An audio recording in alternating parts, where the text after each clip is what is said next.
What's up? What's up, chat? Thank you very much for your patience today. As you can see, I've been to a hospital of sorts. It was an outpatient situation. Nothing bad's going on, but I had to have a procedure. And I went under for a little bit.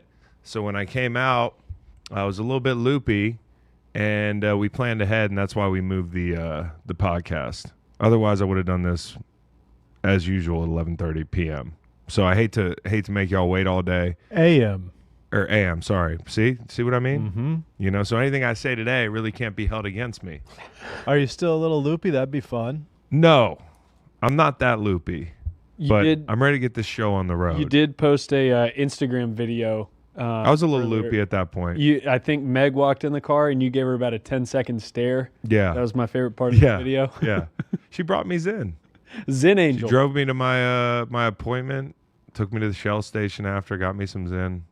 Was above your waist or below your waist? The surgery? Yeah. Oh, surgery. Well, no, but I mean, it's not a surgery, really. It's just a procedure. Yeah. That's too much information, quite frankly. That's fair. But I will tell you this. So far, so good. I think I'm fine. That how do I say it? Propofol. Okay, yeah. That Michael Jackson shit? Yeah. That's for real. Yeah. They gave me that Michael Jackson.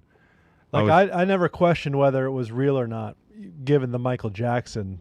No, I know, but I can see why Michael Jackson would get mixed up in that stuff. Yeah. Like, I want more. You guys got any? Not on me. Okay. Sorry. Hey, shout out to the artichokes. Big time shout out. Yeah. Scottsdale. Hello. Hello. They sent us some gear. Aaron Medina. It's probably because I shouted out. Thanks for listening, Aaron, by the way. Appreciate you. Thanks for the nice note. It's probably because I shouted out Mike Pinnell, who went to Scottsdale Community College back in the day. He's the guy who's played 11 years in the league, played a huge role for the Chiefs in last year's Super Bowl against the 49ers. I, of course, nominated him for Football Guy, which is a thing that on Inside the NFL I haven't won in probably 2 months. I think Ryan Clark is a booster at UNC. You said you got one. Maybe I did. Maybe to close the season, he gave you one. I don't know. I don't know. Maybe. The score is 9-7 to 5. Wow. I'm the 5. You know, part of the problem is the segment. You really don't know what the objective is. You know, sometimes you're like, "Hey, here's a good player." Like, too good. It's a moving target every week. You never know. And that's what it's like dealing with Bill. You just never know. That's what it's like playing with Bill. You never know. So congratulations to RC, who I think is probably going to take that thing home. He is a football guy. Ryan's just a total football guy. So anyways, playing hurt today. Hey, tomorrow night I got to go to a party. Not have to. I'm excited to. It's for a friend. Mm-hmm. It's a birthday party. The theme is 1920s. Oh, Ooh. nice. Yeah, so I was gonna be like talking to like my wife the whole night, like, why are you here? Like, and then you know,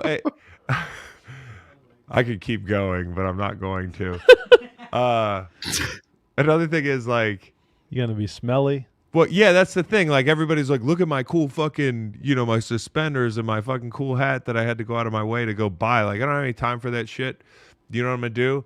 The Depression was what, the 40s, 30s. I'm gonna be like a Depression era guy. You know what I mean? It takes a lot less effort. You should be? You should be an agent, an ATF agent, and bust them all for drinking alcohol. That's what I'm gonna do, Prohibition. bro. That's a great fucking. That is a good idea. Dog. I am gonna call the cops. Yeah. On the party. Oh, that's good. That's good, Reed. You're all arrested. Yes. Ride dude. in on a horse. Yes, dude. Oh, that's incredible. Yeah. You ever seen The Untouchables? Yeah, it sucks. With Kevin Costner? Yeah. And I love Kevin Costner. Seems like the coolest guy ever. But I just don't like The Untouchables. Like, it's just a flat movie. I like it. It's flat. Too much dialogue for you, I guess. That's not true. You know it's not true. It is flat. There's a lot of dialogue. Al Capone shaving. Mm-hmm. It's a good scene. Robert De Niro. Incredible. Yeah. No, I've heard of him. No, but that movie kind of sucks. All right. Here's what, The Untouchables.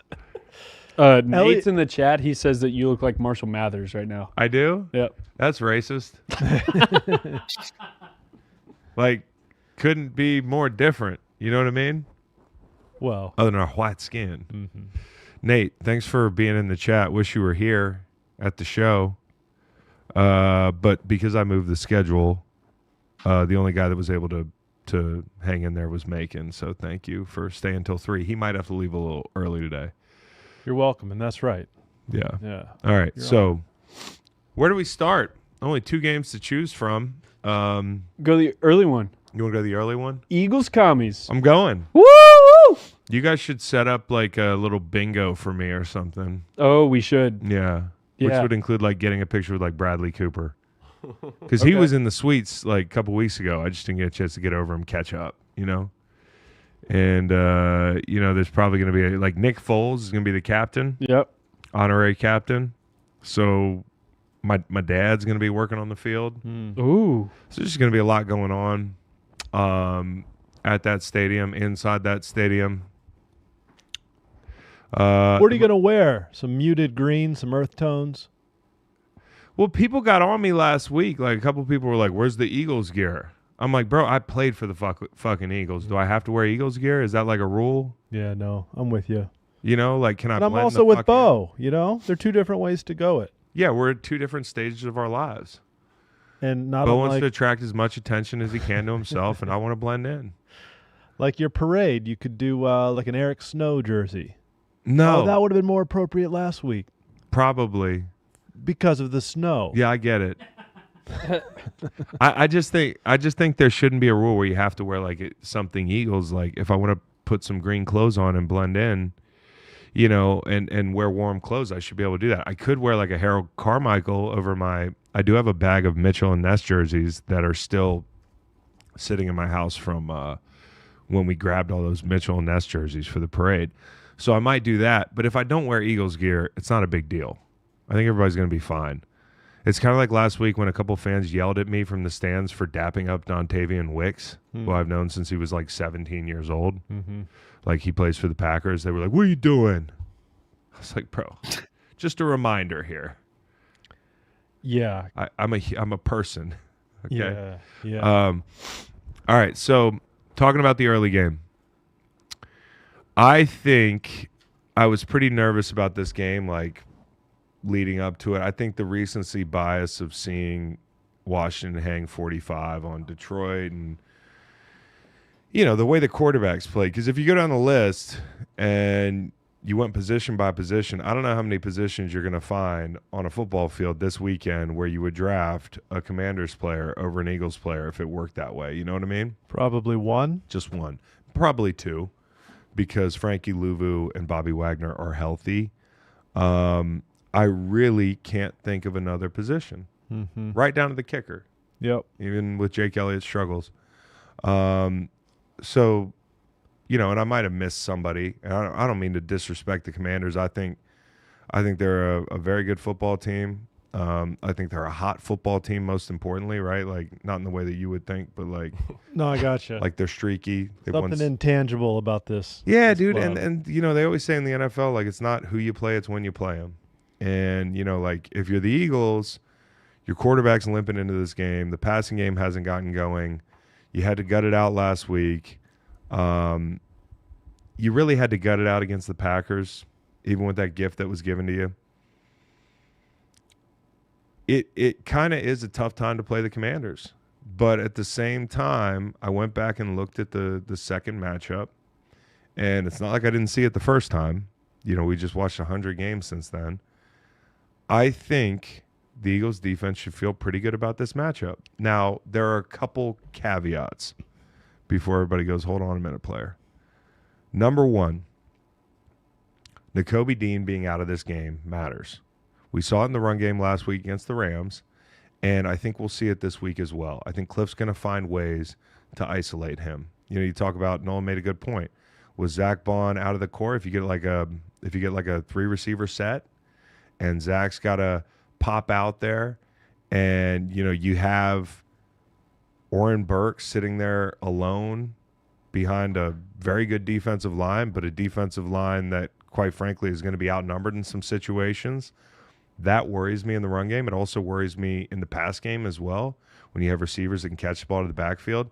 I think the one thing the Commanders have done really well, they've done a few things really well, but one of them is playing the numbers game, spacing people out, those double stacks. Like, you've got 4 wide receivers like outside the hashes, and you've got less run defenders in the box. It makes you declare from a defensive standpoint. And so I worry about a little bit that linebacker position. The Eagles are going to have to stop the run with a light box. And I think, obviously, the biggest concern when you're playing Jayden Daniels, he has been lights out in 2 areas. In one area has been the deep ball. Okay, the Eagles are pretty good in that regard, like defensively, as you might expect with Vic Fangio and with the corners and the safeties that they have back there. But the other thing he's been really good at has been 3rd down, 4th down, money downs, and hurting people with his legs. And when you look back at that game, listen, as an Eagles fan, I could say, hey, we did so many things wrong in that game. Had trouble sorting route concepts in the red zone, got caught with their pants down. When they went tempo, you should be ready for tempo again. Gave up a big play that way. There were turnovers. Obviously, Jalen Hurts is injured in that game early in the game.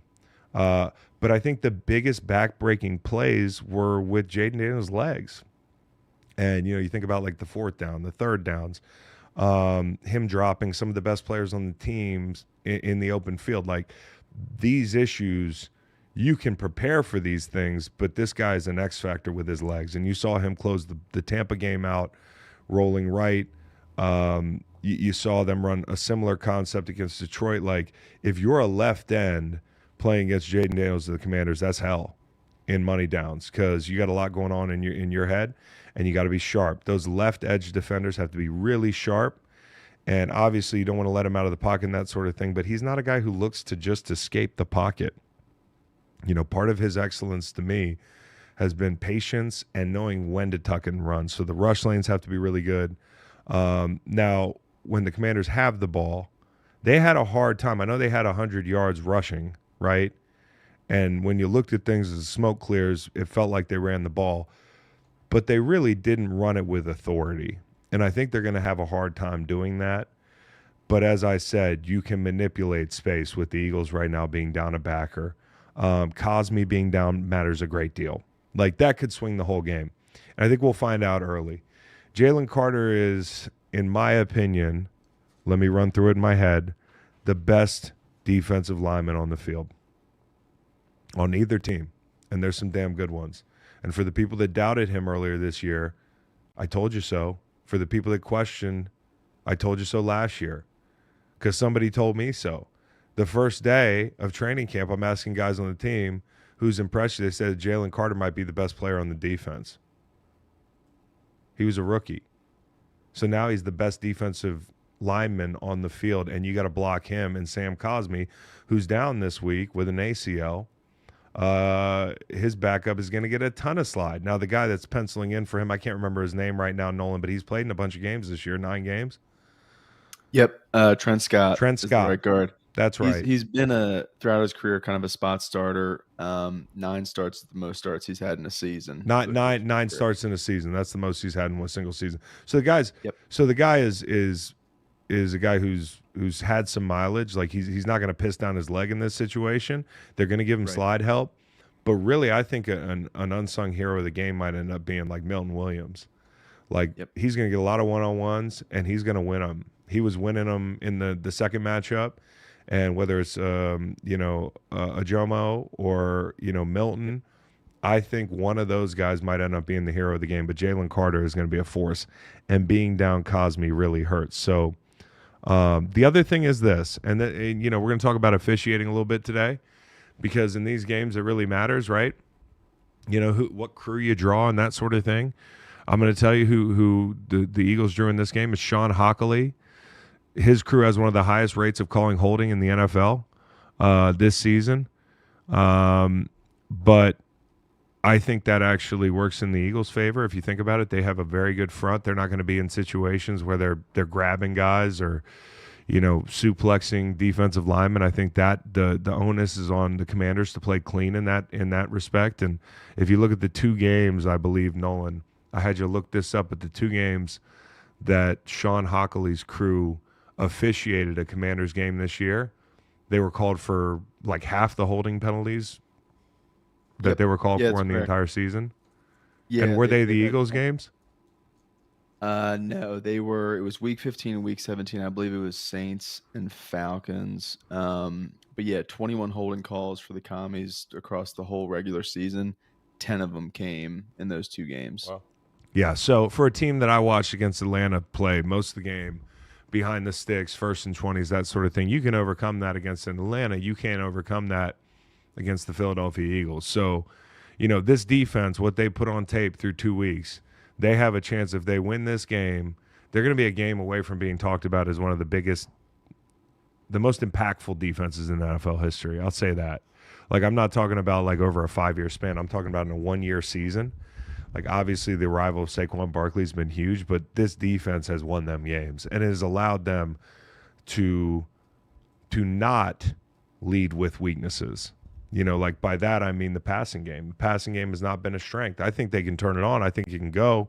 I think Jalen has to be healthy. I don't think the Commanders can cover down this week. Now there's a couple things that have changed for the Commanders. Marshawn Lattimore's back. Now he's not 100% healthy, I think, but it's better than what they had the first time around. And Jonathan Allen, who's a damn good player, is up for them, and he wasn't a part of that second matchup. So, that guy missed most of the season. I don't even know if he was out there for the first matchup. I can't remember that far back. But the point is, there are some new additions, relatively speaking, for the Commanders defensively. And I think as you watch that first game, the Luvu hit on Hurts ended his day. But the most important thing it did was probably take away the quarterback run element of the run game. And when you watch them the following 3 quarters of that game, I think it underscored how important Jalen Hurts is. Whether or not you think he's great in the pass game right now, whether or not you think that they're firing on all cylinders, when he's able to tuck the ball and run, when every design run has an element of quarterback run in it, out of gun and that sort of thing, it's just another player that you have to account for. And so if he can't run this week, coming off that knee, and he gutted it out last week, then that's going to change the way this game's played. And I think hearing Joe Witt Jr., the defensive coordinator for the Commanders, talk about we are going to hit him like a running back, that makes a lot of people's ears perk up. I have no problem with the sentiment. I played defense in the NFL. I'm sure there's a lot of people that were upset about hearing that soundbite. It is kind of a declaration of war to say it out loud. Now, having said that, you know who also has a quarterback that runs a lot? The Washington Commanders. So all is fair in love and war. And I think that's what the sentiment's going to be in the building, because the Eagles are probably still a little bit pissed off about that Luvu hit. Then you have the Luvu hit on Jared Goff. I'm not calling the guy dirty, but what I am saying is some guys might be headhunting a little bit. If they're headhunting, we're going to be headhunting too. And I think that's going to shape this game into a really chippy form. And I can't wait to see it. But the Commanders, can they stop the run? That's it. They're going to run inside zone. Hasn't been something you've been great at. I think their biggest chance in this game is to muddy it up with inside pressure. You got 2 great linebackers. You have good players inside. The Eagles had problems sorting games, particularly at the guard spot last week. You saw Mekhi Becton get like ear hold on an ET.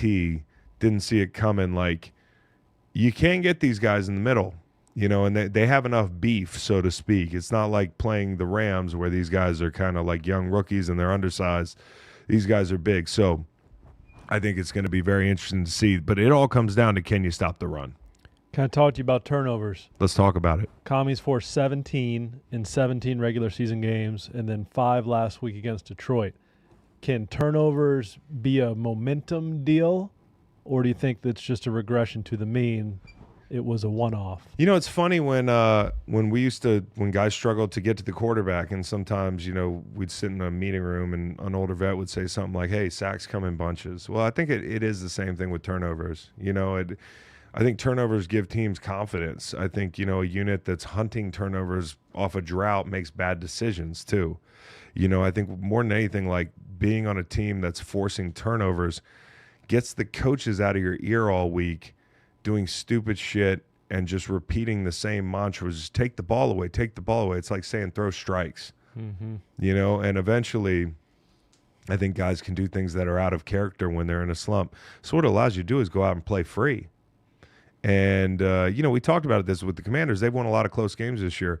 Most of the close games that they've won, they let the other team make the mistakes.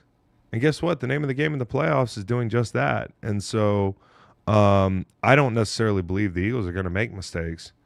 But if the run game doesn't get going early and you end up in a game where it's muddy and people are impatient and you have to get the pass game going, I will be interested to see how the Commanders match up, because Sandra still is a guy they feel good about in general. I think Lattimore's a guy they probably feel good about, definitely feel good that he's here. St. Juice is a wanted man. He's going to be marked. They're going to try to find him. So I think the matchups on the back end really are interesting. Up front, I don't worry so much about pass pro on the edges. It really is. What kind of games and pressures and stunts can they bring to the table? Dan Quinn's a big game coach, man. He really is. I always talk about the Super Bowl, like the way they just came out and sucker punched us in the first half of that game. Of course, 28-3. I don't blame that game on him as a head coach. I blame it on Kyle Shanahan. Yep. At the end of the game management. So, it's one of those things where I've seen this guy put together really good game plans for the playoffs. It will be interesting to see what he's got for Kellen Moore, a guy who he helped in the process of him getting ready for interviews, ironically. How much does Jalen's potential mobility issues affect a defensive game plan? I think it does. I think it'll how specifically? What are they trying to make them do? Number one, you might pay more attention to Saquon in whether it's the pull play or whatever. Number two, you're going to try to have people at his feet. You're going to try middle pressure is going to be huge in this game, right? Making him navigate the middle of the pocket, taking away his first read. The longer he holds the ball, and this isn't like me giving free game, we all see it. He's best when he's in rhythm. If you can take him out of his rhythm and force him to extend the down, look to his third option, scan the field, it can be frustrating. And so I think that's going to be the key for them. But the way I anticipate this game going is different than really I anticipated going earlier in the week. Does Jayden Daniels scare the hell out of me? Yeah. Absolutely. But if the Eagles do the things that they're supposed to do with the run game, with the pass rush, with tackling in space, without the MEs, like Washington comes out of that game and say, hey, we turned the ball over 5 times, we won the game. Devontae catches the football in 4-minute mode, it's over. The game probably ends on an interception. I think it was a C.J. Gardner-Johnson interception. They're up in that game 14-0. They're up in that game 21-7. Just put the game away. And so I think out of the gate, how you play is going to dictate how this game goes. That's what stands out most to me about that Washington win is Kenny Pickett. It was 14-0 Philly when Jalen went out. Yep. Keep Jalen in the game. I pray Philly's okay. Bang, bang, Bird gang. It would be quite a nightmare if Washington were in the Super Bowl, if you're asking me. What are you saying? What did he just say? He doesn't want the Commanders to win. No, me neither. Are you worried? Yeah. I'm a little. Last week I was like a 7.5 worried, and this week I'm like a 6. I didn't realize I had this much hate in my heart. It's like a hokey thing, a little bit. Really? Yeah, I really just don't. I can't stand. I don't hate the Commanders because these I only people. played 2 years there, so I don't end up hating the teams the way. Like, there's a couple teams in the NFL I hated when I was a player, but then like when I stopped, it's hard for me to hate them anymore. The Commanders were not one of them. I mean, like, they were one of the few teams we beat when we were in St. Louis, so I got no problem. My favorite memory was when we played RG3, and I told Jeff Fisher before the game, I said, hey, Coach, I got an idea. Let's trot out all the picks that we received for trading out of that spot, and we'll bring them to the captain's circle at midfield. I said, Coach, I was a captain. I said, I'll stay back. You bring out the 5 to 6 gentlemen that we received in that hall, and we'll see if that affects RG3. That was one of my favorite memories. I think we won that game. Yes, I you hope did. we won that game. You did. That would be embarrassing if we didn't. That's what Jeff Fisher said. He said, that's a pretty fucking good idea. He said, you know what? Only one rule. Y'all got to win.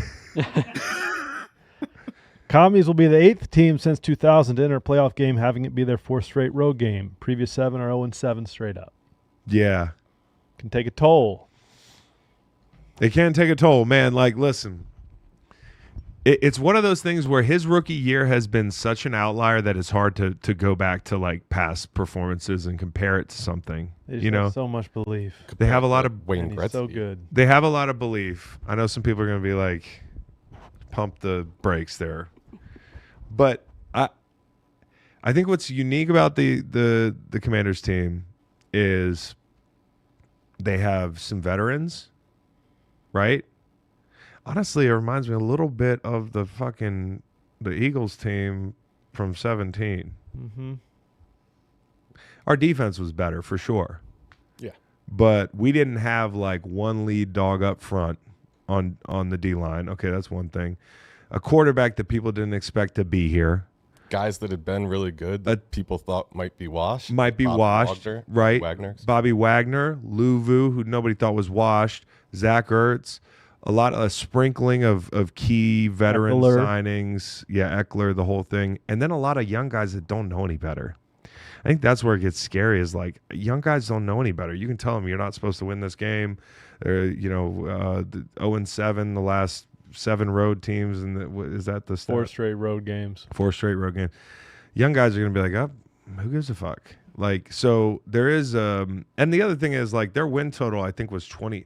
They were a bottom 6 win total team. And that's the other, the tie that binds them to the 2017 team. Now, Eagles fans are not going to want to hear that. We have a chance to stomp this thing out, right? But they are dangerous. I mean, we got to call it what it is. Like, it's not some cute story anymore. Nope.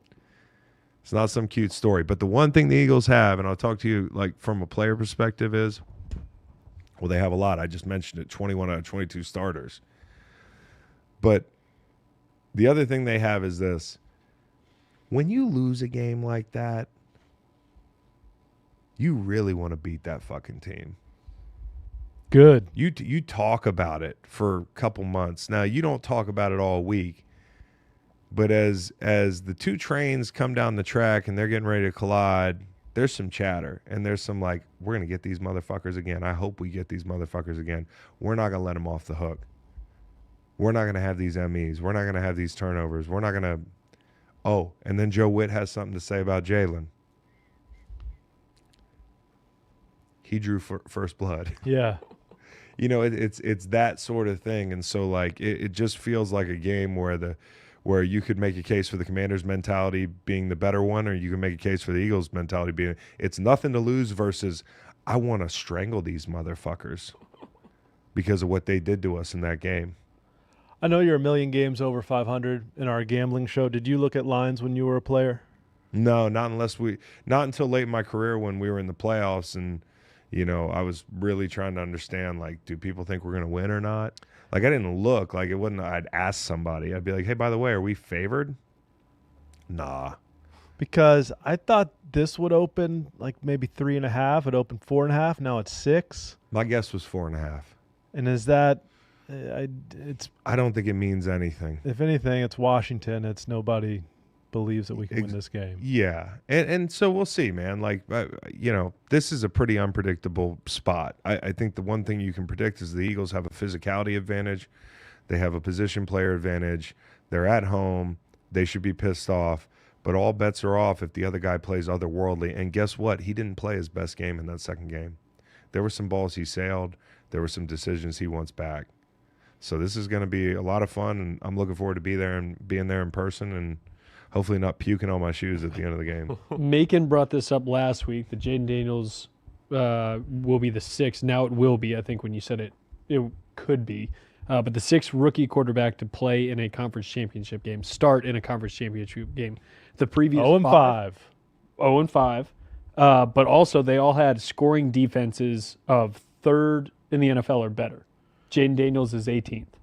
Yeah, Sean King, Big Ben in his Sean first King year. third, Ben Roethlisberger first, Flacco third, Sanchez and Purdy both first. None of those guys were the catalyst like Jayden Daniels is. No. It's different. Yep. Yeah, he's the straw. Yep. So we talked about Sean Hockley the whole thing. Jalen Hurts' health. Yeah. That's the question mark. And, well, we saw him back today, but Cam Jurgens, That's another one. Landon Dickerson was snapping the ball at practice Yep. yesterday. Cam was at practice today. That's better. But if Landon starts, then you have Tyler Steen at guard. Yeah. They would be the biggest by size offensive line in, I think, NFL history. I think NFL they history. would average 6'6", 330. What did Ross Tucker said? Ross Tucker's great, and he was on with Bo this week. Check that YouTube out if you get a chance. Bo doing some interviews. Hercules. But He said Tucker said the Eagles were the most physically gifted. Most physically gifted offensive line of all time, which I have to agree. it's hard to argue with that. Yeah. I was at Lane's house Really this well week. put. I was in his barn. The motherfucker lives in a barn? He's got that weightlifting barn. Oh, okay. He's doing like stretches and shit, and I'm just like standing there. I'm like, bro, this guy is a mutant. Like he's a mutant, and he's only one of them. Right, they have another one on the other side. It was Bro. Ross Tucker said that Mailata is like 6'8", 3 whatever with abs. Bro, and there's it's- another one. Yes, and it's so easy to be desensitized by the size of these players. Like having played against guys like that, and like eventually you're just like, yeah, that's how people are. And then you get away from the game a little bit, and you go stand next to him, or you lose some weight and you dap up your friend before the game at field level, and he almost knocks you over. Like it's just crazy. These guys are huge, so I wouldn't want them leaning on me. And the one thing is, with Saquon, he can be gone in an instant. So I know BetMGM's got this juiced up over Saquon longest rush total thing. I would bet it. I just bet the longest rate because he's going to get out an explosive. Mm-hmm. Because the more you load the box with this guy, the more dangerous he is. Well, and we saw it last week. It was runs of Ross Tucker talked about this too. 2 yards, 4 yards, 3 yards, -1 yard, 74 yards. Yeah, And that's what it is. Yep. All right, so I got Macon for 16 more minutes. Let's get into the Chiefs Bills game. I just want to start the show, the Chiefs Bills conversation with this. I had a bunch of people in my mentions this week. Warren Sharp had a study, very exact study, where in the last 11 Chiefs playoff games, I believe the findings were that they had less penalties than the other teams 0 times. I think the one thing he left out was in last year's Super Bowl, the Chiefs actually had more penalty yards than San Francisco, same amount of penalties. That was troubling for a guy that sat up here and was like, hey, there's no favoritism. I think a couple things can be true. If you read Warren's article, and I think he, in fine print, acknowledged this, he's like, well, it could just be that they're really good in the playoffs. Like, they know how to play in the playoffs. Last time I checked, their winning percentage in those games are a lot higher than their winning percentage in the regular season. You know what I mean? That team that played last postseason was a lot different than that team that played in the regular season. As troubling as those numbers were, I wanted to take a closer look because I'm Mr. The game is not fixed. The game is not played in a hangar. Let's exercise a bit of analytical thinking. You know what I mean?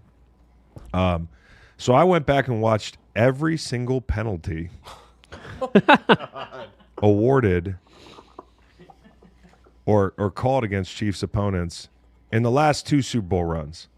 I haven't gotten back through the the last 2 Super Bowl runs, like 7 or 8 games. I'm sure I can go back and look at the other 3, but I haven't had time. So I had Nolan make me a cut up. First thing, I was riding the Amtrak home from Philly because I ride the Amtrak up to Philly for inside the NFL. Riding back, what am I going to do with my time? I could do a bunch of productive shit. Nah, let me start itemizing every situation that penalties were called against Chiefs opponents in the playoffs, including the penalties against the Chiefs the last couple years. And what I found was when you read a headline like that, it sounds one way. But when you take it game by game and you watch the penalties called against the Chiefs' opponents, I'm just going to be honest with you. That's all I can do. I probably saw 2 calls I might have disagreed with over the past 2 playoff runs. The other ones are easy. They're easy. Like, I don't care what the stakes were. They're easy. Whether it's Volson tackling Chris Jones or, Rasul Douglas with a hold in the AFC playoffs last year, like a bunch of procedural penalties. Another thing you don't talk about when you add up the Chiefs' opponents' penalties is like they're playing at Arrowhead. Yeah. Okay. Right. There are 2 calls I probably disagree with, and you might remember these calls. The one is the Christian Wilkins roughing in that Miami game last year. It was the second roughing penalty in the same game, which probably raised the antennas. They're going to call penalties a little tighter once you've already hit a quarterback. Like, once you've been warned, they're going to pull the flags out. That's also in a multi-score game late. Didn't affect the outcome of the game. Not really. If you thought the Dolphins were going to win that game if they didn't get that call, then I'm sorry. The other one was the Bradbury hold. And that's been well documented as probably by the letter of a law a foul, but one that happens often. And, I remember when it happened, I was like trying to be fair as an Eagles guy. And I said, I see why you would call it. I think that sometimes what you can't see is the momentum that a defender receives when he slingshots himself around an offensive player's hips. But there wasn't a lot of restriction when you look at it. We don't need to go back and parse that call. It was a bad break for the Eagles. But as a systematic effort to keep the Chiefs in the playoffs, I don't see any evidence of that. Now, if you've watched every penalty that the opposing teams in the playoffs have been called for when playing the Chiefs over the past 2 Super Bowl runs, let's have a conversation. Otherwise, I'm not going to talk to you. Like, I've seen it. I watched it. It's not that crazy. And honestly, like when you look at a run like last year's, when they're plus 100 yards over a 4-game span in penalties, you might think, well, that's a lot. 65 of those penalty yards when it comes to the Delta was in the Baltimore game. Does it surprise anybody that Baltimore commits a fuck ton of penalties? I mean, they did some of the dumbest shit I've ever seen in that game. So I'll just say this. If you think the Chiefs get all the calls in the playoffs, the regular season data doesn't really support it. The postseason data is a little bit more slanted in your favor. Now watch the calls and tell me if you disagree with them. And then put $100,000 on the Chiefs to win this week because it's rigged. If you're not willing to put like half your life savings on the Chiefs, you really can't be that serious.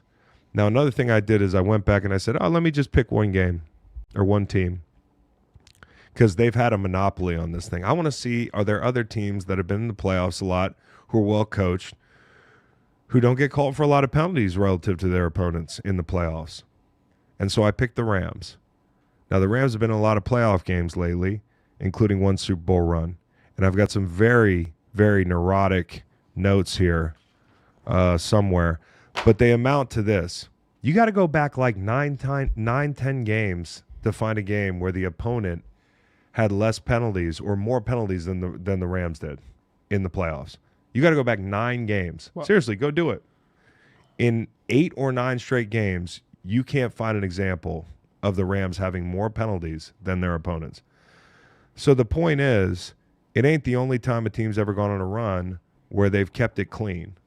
I'll give you this. The juxtaposition from regular season Chiefs, who seem to be just another team, and postseason Chiefs is hard to explain statistically. But we also know they turn it on during the playoffs. They're a different team. It's the same reason why 80% of America this year is saying, I don't care how shitty they look most of the season. They're the Chiefs. They figure it out in the postseason. So unless you're going to throw that sentiment out, I think maybe you have to acknowledge that. I'll say this is a fun conversation, and I will be looking this weekend to see if the fix is in. The Rams example I thought was kind of interesting.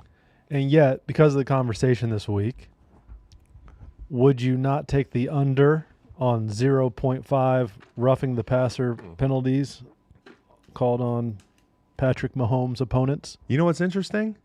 Josh Allen's been called for more roughings. Right. Has Drew more roughing the the passer penalties and unnecessary roughness. And like look back at this run, and where do we get this idea that it's the Bradbury play, which is ticky-tack.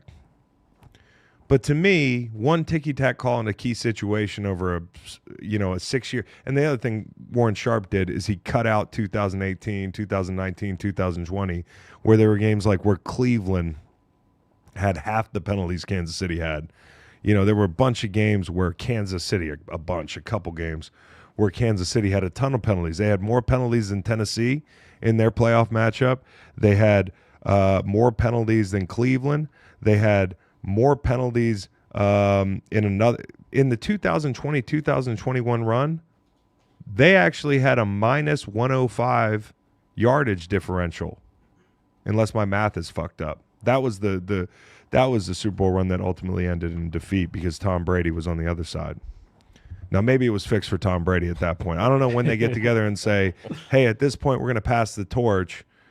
And, if you remember all the way back to when D Ford jumped off sides in that game, I think the Pats actually had more penalties in that game than the Chiefs. Yeah, they did. 6 for 61. Kansas City had 4 for 28. How do you explain that? Because at that point, Tom Brady was the guy we were protecting.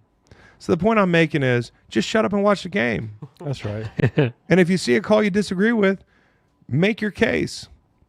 And if you're going to say, hey, it's not about the opponent penalties, it's about Kansas City penalties, then why did we start talking about this? We started talking about it because of 2 opponent penalties last week, one of which was a penalty. So you're batting 500. Anyways. I think the point about them always playing at home is really salient because, like, throughout the regular season, the home team gets like half a penalty less per game. All their games are at home in the most hostile environment. And the thing you're not taking into account and Warren actually does differentiate between judgment calls and calls that are procedural because, there's a bunch of calls in here that I watch. I watch false starts. I watch delays of game just to make sure they weren't fucked up. And in those situations, it's undoubtedly has something to do with, Arrowhead Stadium. And of those 11 games, how many did they play on the road? Last year they had to go on the road, and they still played clean. And in conference championship games, number 1 seeds are 20-5 straight up since 2003. No question. So what will happen on the field? I feel good about the Bills. Since we're talking refs, I want to tell you who's on the call. This is one of the reasons I feel good about the Bills. And if the NFL wanted this fixed and they wanted Patrick Mahomes in the Super Bowl, then why is Clete Blakeman on the call? Why is his crew calling the game? Because the Chiefs are 5-6 straight up with him as the referee. 54% of the penalties get called against the home teams. Home teams 5-11 this year. When Clete Blakeman's on the call, the Bills are 6-2 with him. So there's a ton of metrics that say if you're the Chiefs and you believe in this whole depends. And I think the crew is important. I think the crew's important. When we get ready for a game, whether it's in the playoffs or the regular season, the coach would flash up a profile of who the coaches or the referees are and say, this is what they emphasize. This is what they penalize. You might have some crews that call more DPI. You might have some crews that call more holding, unnecessary roughness, personal fouls. They're all a little bit different, right, in their tendencies. And so there's variability. And I think when you look at Clete Blakeman, there has been no sign that he favors the Chiefs. Now, with that having been said, I think the Bills are going to win this game. Last 5 years, Bills are 5-2 with Clete Blakeman games. 6-2. That's what my stats says. 1-0 in 2024. Really? Yeah. Okay. So here's the point. The point is, I think when you look at this game, thinking back to the 2020 AFC Championship, this has been a really great rivalry. It's been more one-sided when it counts, right? But 2020 AFC Championship game, which wasn't as competitive, that was like the beginning of the Bills making this run, right? Where they were really relevant and Josh had arrived. And, they couldn't keep up with Kansas City at the time because at that point it was like Tyreek Hill and all this stuff, and it was hard to score with them. I think there are 12 players on this Bills roster that played in that game, including the kicker. So the amount of turnovers is impressive. The way they've been able to get back there, the common denominator is this quarterback. And, until he beats Patrick Mahomes in the playoffs, nobody's going to listen to a guy like me when I say he's the best guy on the planet this year. None of it matters if you don't beat Patrick Mahomes in the playoffs. Okay? Said he was the best quarterback on the planet this year. Some people said the guy in Baltimore was. He beat him. Now you say, hey, you got to beat Patrick Mahomes.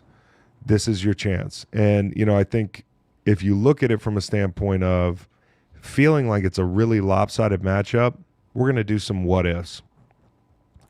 If the Bills is a big if, but if Bass kicks the ball between the uprights and they find a way to win that game, now that would have tied the game. So it's a stretch.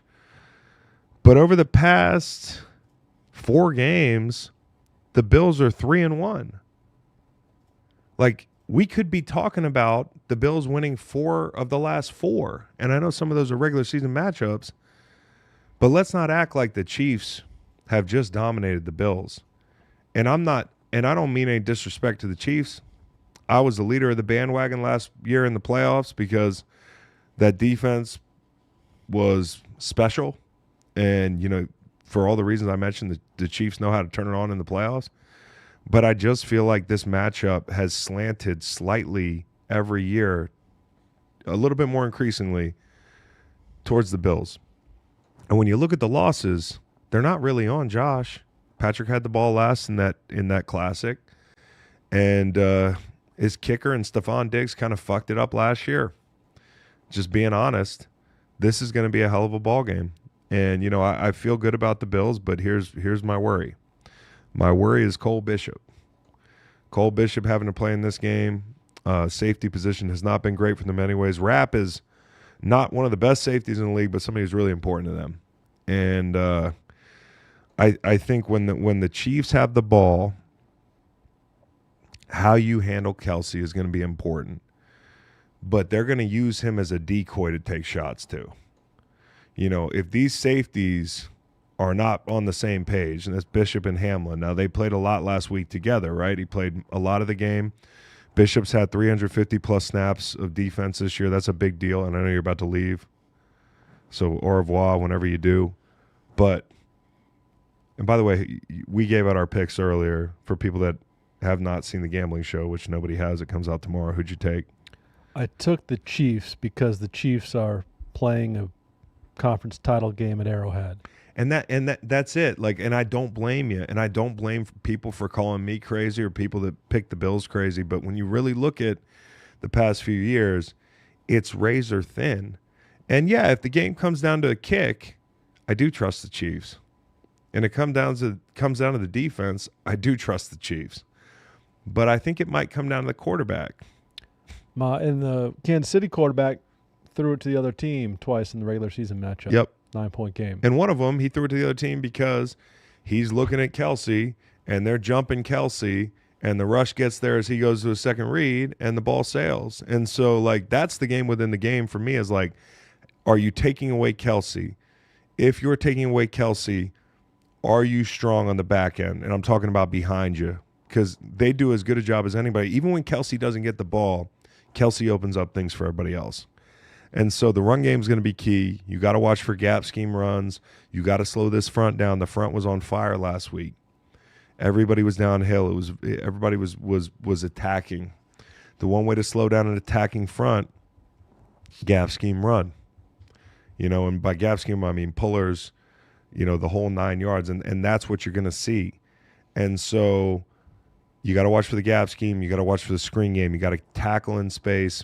And you have to worry about the speed. When they asked Cole Bishop about, this year has not been all about taking shots, partially because they're not as efficient as they were in the past. And I haven't looked at any figures.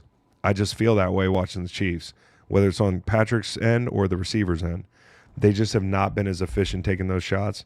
But I would look for a couple timely shots, man. I would look for a couple timely shots. And I would also look for Sean to be aggressive. I need Rousseau to win. I need Von Miller to win. Another thing is, in that first matchup of the season, Joe Tooney's now out of tackle, and that fire's kind of put out. But I still think he might have trouble with a long-arm guy like Rousseau. He's a guard at the end of the day.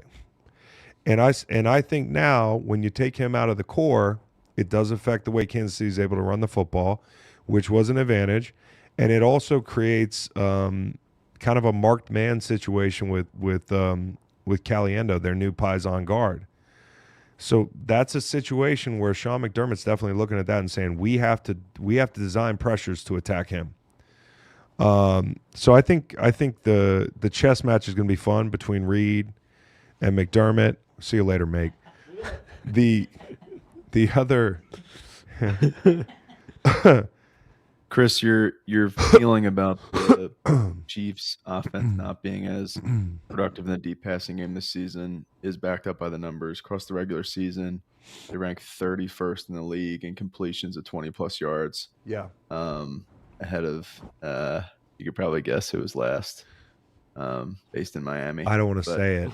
I was told they were like the greatest show on turf, and they hit on all their deep balls. Haven't you seen? They hit a bunch of 15-yard chunks into voids in the zone. That's right. But no, I just listen. I don't mean to disrespect the Chiefs by taking the Bills. This is not one of those things. Like I know full well what I'm saying. Like I know full well that I'm saying, hey, this team's going to suddenly beat a team that's been there a bunch of times and won all these games. But I think it comes down to how this group, like Sean McDermott gets these little guys to play big, man. Can you get a timely turnover or two? You know, like that's kind of been their thing. You saw it last week. And when the Bills have the ball, they work the perimeter in the first half of that game. In the second half, they work the middle of the field. I think in that first game, part of it is, and, you know, the Chiefs having Watson back, they're up a corner. So that's a good thing for them. They went at Najee Johnson, and they're still going to go at Najee Johnson. Wherever he is, if he's on the field, they're going to go at him. But I think the middle of the field is where this game is going to be won and lost. And Nick Bolton makes it hard. He made it hard the first matchup. You're going to see Justin Reed on tight ends and that sort of thing. I think Shakir, Kincaid, those guys are the key to the game for them. And I think the run game has to be better. In that first game, I think they went for 3-4 a pop. Like, that's not good enough. That's not going to get it done. It makes it all the more amazing that they won that ball game not being able to run the football. And if you look at the Bills over the past month, the last two games, the playoff games, the run game was a big part of it. You know, they have really turned into this team that can run the football.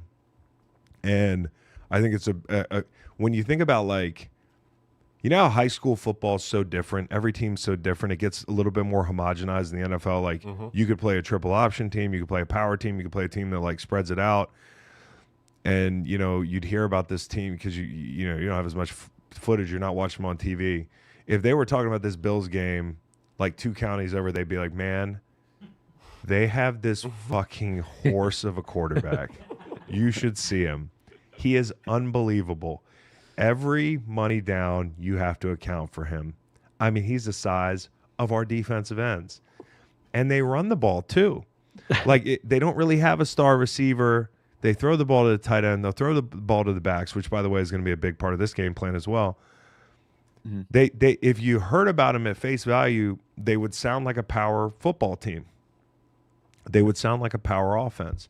But they also have this damn Ferrari in the backfield. Ferrari with mud tires. He can do it all. And that's what this team, that to me is like, can the Chiefs run the ball better than the Bills? I don't know. I mean, I don't know in this game. Right. Like, I don't know. That's going to be decided. If it has to be a shootout, who do you trust more? Buffalo. Probably Buffalo. Right now, it's Yeah, Buffalo. it's just Buffalo. So I just think about the different ways that this game could go. And, yeah, I'm looking at it through my Buffalo Bills glasses. But I do think this is a game that they have a really good shot of winning. You mentioned that first game, 31 carries, 104 yards for the Bills. 55 of those yards came from Josh Allen.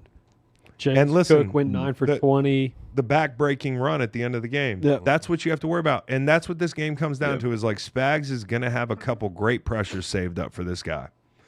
And if you played in the NFL, you know this. And if you coach football, you know this. You save your best stuff for the biggest moments. Whether it's 2 minutes before the half, whether it's a big third down, whether it's the end of the game. And Josh will take your best call and wipe his ass with it because he beats a free runner as good as anybody in the fucking league. And we've seen it before when he's played Kansas City, him making a free runner look foolish and making Spags' life hell. And Spags will tell you that. That's the chess match in this game. It's when do we burn our best stuff, and can we be really exact in those moments so that we're not looking up and saying, not only did he just torch us on 3rd and 12, but we don't have that call anymore. Do you think that's a something that he just has the ability to beat that free runner, or is that something that he's learned, he might have honed, like he's studied to be as good as he is at it?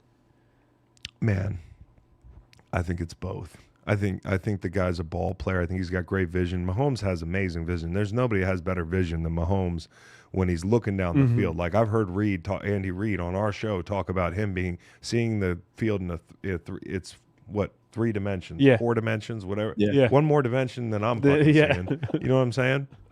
And that's how he's seeing the field. He sees it like an artist. Well, Josh is an artist the same way. And I think what Mahomes, he's super dangerous with his legs, obviously. And he'll break off a 30-yard run because, concept will push all the back-end defenders down the field. People widen out, like maybe you're in man, and Reed's giving him an alley to take off. But Josh will turn a 3rd and 17 into a first down with his legs, and he'll do it in a way that you're like, no other really quarterback had a path to do that. And so I think, like, for him, it's not only how great he is, but the fear he puts in a free runner's head. When you're a free runner and you're taking on Josh, it's not about like worried about getting run over. It's like I got to get him down, and I have to be really accurate with my strike, and my angle has to be good. And so, like, good luck. Like, that's really tough to do. And he also has a cannon to where it's just like Mahomes. He's got a cannon to where if he beats that free runner and you're in man coverage and a blitz isn't designed to hold up for 4 seconds, he can hit a fucking post for 60 yards. And then you're all standing there with your dicks in your hands. Like, what just happened? And these are 2 of the teams that made big, like, name acquisitions at the trade deadline in Amari Cooper and DeAndre Hopkins. Last week, neither of them had a single reception. I was wondering, like, could you see either of those players playing a significant role in this game? Depends on where McDuffie is. Cooper said out loud, the nice thing about Cooper is he said out loud, like, I don't care about my lack of production. I'm here to win. That's why I respect Amari Cooper so much. Like, he's just kept his head down and been a football player at a position where we see a lot of guys not act like football players, like, right? And I'm not trying to paint with a broad brush, but, like, Amari Cooper's one of those dudes. If I had to put a wide receiver core of, like, all, like, football player, like, dudes, it's like Mike Evans, Amari Cooper, Devontae Smith, and Puka. That's my 4. And maybe there's others. But the point is, like, I just think about guys that I think of as, like, football players first. They're not divas, the whole thing. And Amari Cooper's been very patient through this whole process because he came here to win. He escaped Alcatraz, bro. Fucking, they got a sex offender with a paper Achilles playing fucking quarterback for you. And all of a sudden the next day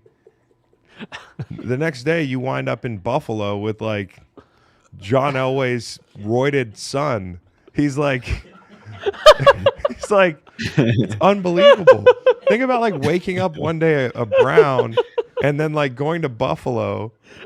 That's crazy, dude. Cooper's a dog. I love Cooper. And who's the other guy you said? Oh, DeAndre Hopkins. I could see Hopkins having a big day. That's what I was thinking. It might be time for him to break out. For sure. So, I mean, like, listen, I want to say this again, and this isn't me hedging, because if the Chiefs win, guess what? You can't get them all right. As you've noticed, we've gotten a lot of them right this year. It's just I want to be respectful of the Chiefs. This isn't me haphazardly saying they're going to lose just because of the way they played in the regular season, or that factors into it. I just think the Bills are more complete now than they have been in a while. And it took the subtraction of Stephon Diggs and a commitment to a different kind of football, and the firing of an offensive coordinator midseason, and the hiring of Joe Brady. And it took Josh buying the fuck in on taking care of the pill. Take care of the football. That's what he's done. If he can do that, they got a really good shot of winning this game, and I feel good about it. Taron Johnson on Kelsey when they man up is going to be a good one too. Yeah. That's a fun one. That'll be great. That's a fun one. And you can find as many of these bets as you want on betmgm.com, the BetMGM app, and they're a great sponsor for us. Yeah, I love BetMGM. BetMGM has made betting easy and seamless all season long. This weekend, BetMGM is giving you the chance to win up to $250,000 in bonus bets. It's all part of BetMGM's longest touchdown jackpot, where you can win a split of the grand prize with anyone else who bet on the longest touchdown of the week. It's easy to get started. Log into your BetMGM account and opt into the promo. Then place an anytime touchdown wager of $10 or more on the players of your choice. One player is eligible for the game per game. If your player scores the longest touchdown of the week, you'll win a share of the $250,000. Be sure to take advantage of this offer, and remember, use bonus code Greenlight when you sign up to get up to a $1,500 first bet offer on your first wager with BetMGM. Happy hunting. Happy hunting this weekend. Some great bets out there, and you can catch Steve, Macon, and Chris giving theirs tomorrow. Right here. What is the point? I just happened to pick out somebody. Bills couldn't beat the Chiefs in the regular season with a worse defense than they have now. I don't want the Chiefs to win, but let's not be naive. Andrew S. What game did you watch in the regular season? Did you? Was there a second matchup? This is the shit I got to deal with. He said playoffs. I mean, guys. Nothing I hate more than I actually have more humility about my picks than y'all, and I do this for a living. Just let the game happen. I think the Bills will win, but I'm not sure. They're two amazing teams. I love when people are like, "It's just a foregone conclusion." You know how this thing goes. Then bet it. Bet it for 100K. Don't even play the games. Bet it for 100. Bet it for 100K, please.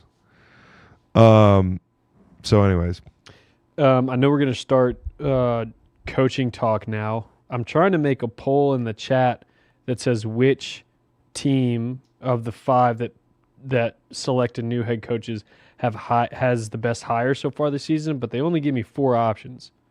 So Ben Johnson, Aaron Glenn, Mike Vrabel, Liam Cohen, and Pete Carroll. I can't include Pete Carroll. So we'll just talk about it now. let's talk about the coaches. Yeah. I want to start with the Ben Johnson thing. Because we talked about it on the show the other day. He had his press conference. But there's been more. Yeah. First off, I don't know if this is a fake thing, but did Don Shula coach in Detroit? Because we'll get there. Sorry. Did Don Shula coach in Detroit? Because I saw a graphic this week that said the only coordinator previously that the Detroit Lions have ever lost to a head coaching job was Don Shula, and now it's these two guys. So Detroit Lions defensive backs coach in 1960 and Detroit Lions defensive coordinator 1961 to 1962. Bro, how about that? That is a stunning stat. Wow, that's 63 years. Like you said that over it, and I was like stopped in my tracks.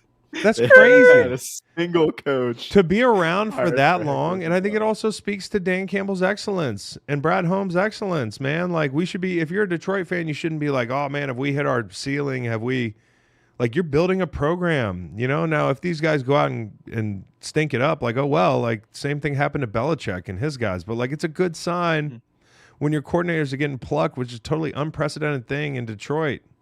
It's like snow in Houston. Yeah. It really is. Like, two craziest things happened this week. Detroit lost both their coordinators, and it snowed like in Florida. It's like fucking. I mean, it might have snowed in Florida more recently than this happened. So it's crazy, man. Like, if you think about Detroit being at this point, being disappointed with losing the divisional round, you should be, but you lost half your team. Like, let's be real. I don't like making a bunch of excuses, but you know, the Ravens, I remember a couple years ago when the Ravens had 1 million injuries and we thought they were going right and we thought Detroit was going to go a long way. We actually put out a T-shirt that was like, it was actually a pretty good T-shirt. It was banger. I don't know why more people didn't buy it, but it was like Ravens injury report. It was like, it looked like a band's world tour. Yeah. It had like 35 dates, but they were all player names and how long they were out. It was crazy. And that's kind of what happened in Detroit this year. There's just nothing you can do about that. Do I think if they were at full strength, they'd have a better chance of beating Washington? Absolutely. But Washington won the damn game. No excuses. But when it comes to, like, if you're a Lions fan, should you be excited about the future? You still should. And I'm sure Ben Johnson wishes he had that offensive line that the next coordinator is going to have in Detroit. And as I've said before, Jared Goff is a top 10 quarterback, bottom of the top 10, which is a damn good thing to have. Are we done with the top 5 thing? That's not to say I don't like. I love Jared Goff. That's not to say it's not like I punched his dog or said something bad about his family. He's one of the best 10 quarterbacks on the planet. If he's in the back half of that, it's not me calling him an asshole. So you have a lot of things going for you. You got a special back that Nolan is convinced. What'd you say about Jahmyr Gibbs? He might be. I think he's the most dangerous non-QB in the league. Like when you think about, obviously Tyreek comes to mind, but with him being a running back, the ease with which you can get the ball in his hands, be it a handoff or a screen or any of those things. Obviously, you can split him out and throw it to him too, but A triple reverse pass. Right. Any of those things. He Any is of those things. unbelievable. Truly a game-changing player for them. He's awesome. And some people will say, hey, it's Saquon. But the point is, they're all in the same conversation. And that you know, for a group that, like, think about it. There were people that gave them failing grades for that pick. You know, like, what are we doing? 2 running backs? Like, this guy, you're going to have to split him out. I think the system is really good, and the system had a lot to do with their success, but I think it's also the players, too, up there. And Ben Johnson made that perfectly clear. He shouted out the talent he had in Detroit and talked about the fact that, you know, that offensive line is going to have to be built here and the whole thing. How do teams do when they lose both their coordinators? 2005, the Patriots had back-to-back Super Bowls. They're coming off that. They won in 03 and 04. They lost Charlie Weiss, Notre Dame head coach, and Romeo Crennel, Cleveland head coach. Neither thing went well. Replaced them with Josh McDaniels and Eric Mangini. And they won the AFC East the next year, 10-6, lost in the divisional round. Listen, the 2014 Bengals, which I didn't remember being on this list, 11-5, first in the AFC North. They lost the wild card to the Chargers. Then they lost Jay Gruden to Washington and Zimmer to Minnesota. They followed the next year 10-5-1, second in the North, lost in the wild card round to the Colts.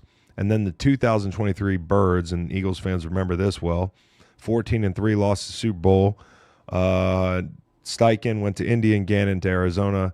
They ended up 11-6 and lost to Tampa Bay in the wild card round. Wasn't even close. You felt those coordinator losses. You still felt them. And in some ways, you're still feeling them a little bit. I think, you know, sometimes as good as Kellen Moore's been, Jalen never looked as good as he looked when he was with Steichen. But I will say this. Jared Goff also looked good with McVay, you know, and, you know, you could say, hey, lightning struck twice. He had 2 perfect situations, but I don't think it's that simple. I think the guy's a good quarterback, man. And so, you know, I think they'll probably be okay. Now, fast forward to today, where he's got the biggest contract in Bears history, which it didn't hurt that he was leveraging that interview process with the Raiders probably. You know, all we heard about was GM alignment. That's going to be the key. Well, how much do you want GM alignment? Would you rather have Caleb Williams or GM alignment in this quarterback draft? What good is GM alignment if you're not in love with a quarterback, right? And you don't have a great roster. I think this was a wise decision by him. I also think the Poles BC connection was something that maybe people forgot, myself included, thinking, hey, maybe it is a deal breaker that Poles is there, but maybe it's a positive. Maybe they were playing, you know, maybe Ben Johnson was playing us all along and this is where he wanted to be. And he sees the potential, you know. And one of the things he said was that the struggling with the Chicago defense had a lot to do with why he was excited about taking the job. So it's not just Caleb Williams. How rare is it that you can inherit a team like this that a lot of fans thought would be a deep playoff run team this year, and you've got an uber talented young quarterback and a solid defense like this? It just doesn't happen a lot. Like this is and a storied franchise. Now the story hasn't been a particularly fun story to read since the 80s, right? There's a long list of quarterbacks that have been trying to pull the sword from the stone, but I think it is going to be this guy. I think it's going to be Caleb Williams. I think eventually you're going to say, hey, awesome. I'm glad we have him. Now for Ben Johnson, it probably does feel a little bit weird to get ousted by the team that scared you off in the interview process last year because you didn't think they knew what they were fucking doing, and lose to the guy who's probably the best quarterback in the draft class, and you end up with a guy who I think is going to be really good. And the story's not over. Like, maybe he's better than Jayden one day. I'll be shocked because of the unprecedented nature of Jayden's rookie year. But the GM alignment, they're going to be in lockstep. Because they do have a history. It seems like that wasn't something that got in the way. And so they got cap space. They got 4 picks in the top 72. There's so many positives. Here are my concerns with the hire. Some red flags that I see. Number 1, he walks into his entrance video and starts his own applause. I don't know if anybody else saw that. I don't know how I feel about the coach starting the applause for himself. And there's going to be some Bears fans that take this way too fucking seriously. And they're like, no, that's not what happened. He clapped first. And then it's another thing that he did with his hands that concerned me as well. I can see you watching that screen and Leonardo DiCaprio gif. Like right at the... Yeah, hey, no, I know. I was like, what are we doing, dude? You can't clap first. And, the chat's still stuck on Jayden Daniels being elite. I don't know, bro. Watch the film. Get back to me next year. And then the second thing is the linen suit. I think it's linen in Chicago. Calls into question his planning, maybe game planning. Yeah, the guy just lost a divisional round game. Maybe he doesn't have so many suits. But linen in the dead of winter in Chicago, a little bit of statement. This was a statement, and then and maybe that wasn't linen. I wear sweatpants and a t-shirt most days. So, and then the last one's a big one, and that's the fact that he doesn't know his left from his right. Which, quite honestly, to this point in his career, the fact that he might have a left-right issue is astounding to me. Like, how do they? Yep. In practice, like, is Jahmyr Gibbs like, yo, so you want me to go left or right on this? And Ben Johnson's like, left. They must do everything field boundary, like opponent sideline, visit, home opposite sideline. hash. But when they asked him, hey, to your right, and he looked down and did this, I gasped. I was like, yo, dude. We got it, and it's again. Somebody's gonna be like, "That's not what it is." Counterpoint: a lot of CEOs have dyslexia. It's fine. It's fine. Do a lot of CEOs have to make a call within 35 seconds? And they have you have to say like trips right. Yeah, like trips right. That's interesting to me. We'll see. So you got a quarterback who picks up calls from fans. Saying they're Ben Johnson, and you got a coach who doesn't know his left from his right. But I actually think it's going to go well. But here's the thing the one thing in all seriousness that I didn't really love, and I can see being like, I can see this being, when any coach fails, and I don't think he's going to fail, but if he does, what's the video you're going to see? The intro. That one. Press. Well, it's not going to be left and right. It's going to be Nicholas Moriano, the bigs. The one you're getting at. The one I'm getting at, which is I coached in the NFC North. Hey, Dan Campbell, Kevin O'Connell, amazing coaches. And I don't mind beating Matt LaFleur twice a year. No laughs in the press conference. What a ballsy thing to say. And, especially considering the Bears have not had success against Packers. And Matt LaFleur is a good coach, and he's watching that too. And boy, are the Packers going to be ready to play when they play the Bears next year. Not to say that's going to get them a win, but I was like, man, shots fired.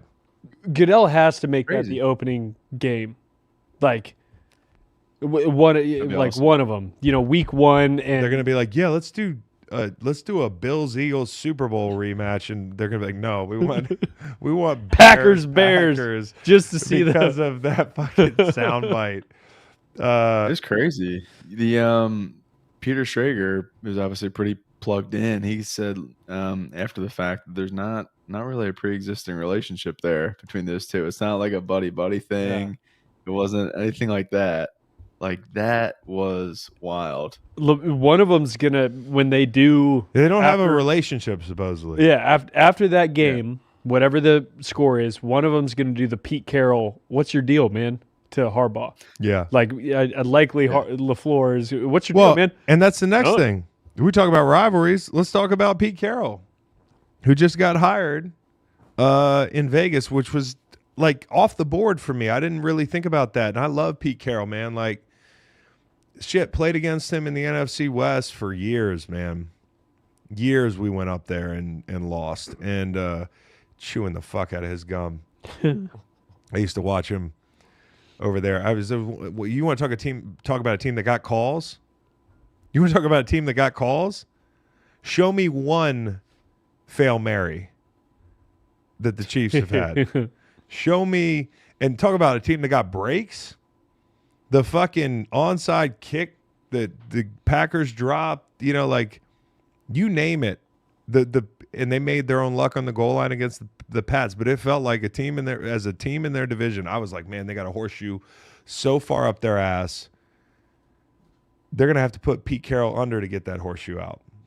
And that's not what I did this morning. But Pete Carroll is what made them who they were. Like the LOB made them who they were in the whole thing. But like the whole Dan Quinn setting up a basketball hoop in the team meeting room, making people compete all day. Like, like you walk into the building for an 8 a.m. meeting and all of a sudden it's like somebody get up there and shoot free throws and the whole team's watching. A bunch of little competitive activations. He's really into sports psychology. He's really into the competitive nature. He's a real culture guy. That's where Dan Quinn got all that stuff. And you bet your ass the Seattle Seahawks had a bunch of really gamer dudes. They had a bunch of competitive dudes. So you talk about culture. I know the guy's 74, but it doesn't feel like when you watch him talk or coach, he's a day over 60. He's going to bring energy. That culture is going to improve. And you can't ignore the fact that Tom Brady had a lot to do with this call. And it also, like, it's interesting that a lot of people, had we gone back 6 months and said, hey, Bill's going to be out of a job. The Raiders are going to be looking for a coach. Tom Brady's going to be helping him make the pick. Everybody thinks Bill's too old or they don't want Bill. You thought maybe Bill's age had something to do with it, but Pete Carroll at 74 is going to be the oldest coach in history when he turns 74 in September. But he's got a lot of youthful exuberance about him. I'll never forget one of those games where they were getting like every call. It was like it was the second guy getting the flag all day. It was, them instigating and us finishing it and us getting flagged. There were so many flags that flew in this one game. And I remember standing over by the sideline, their sideline, and looking at Pete like, I can't remember what I said, but like, how much you paying these motherfuckers? And Pete looked at me.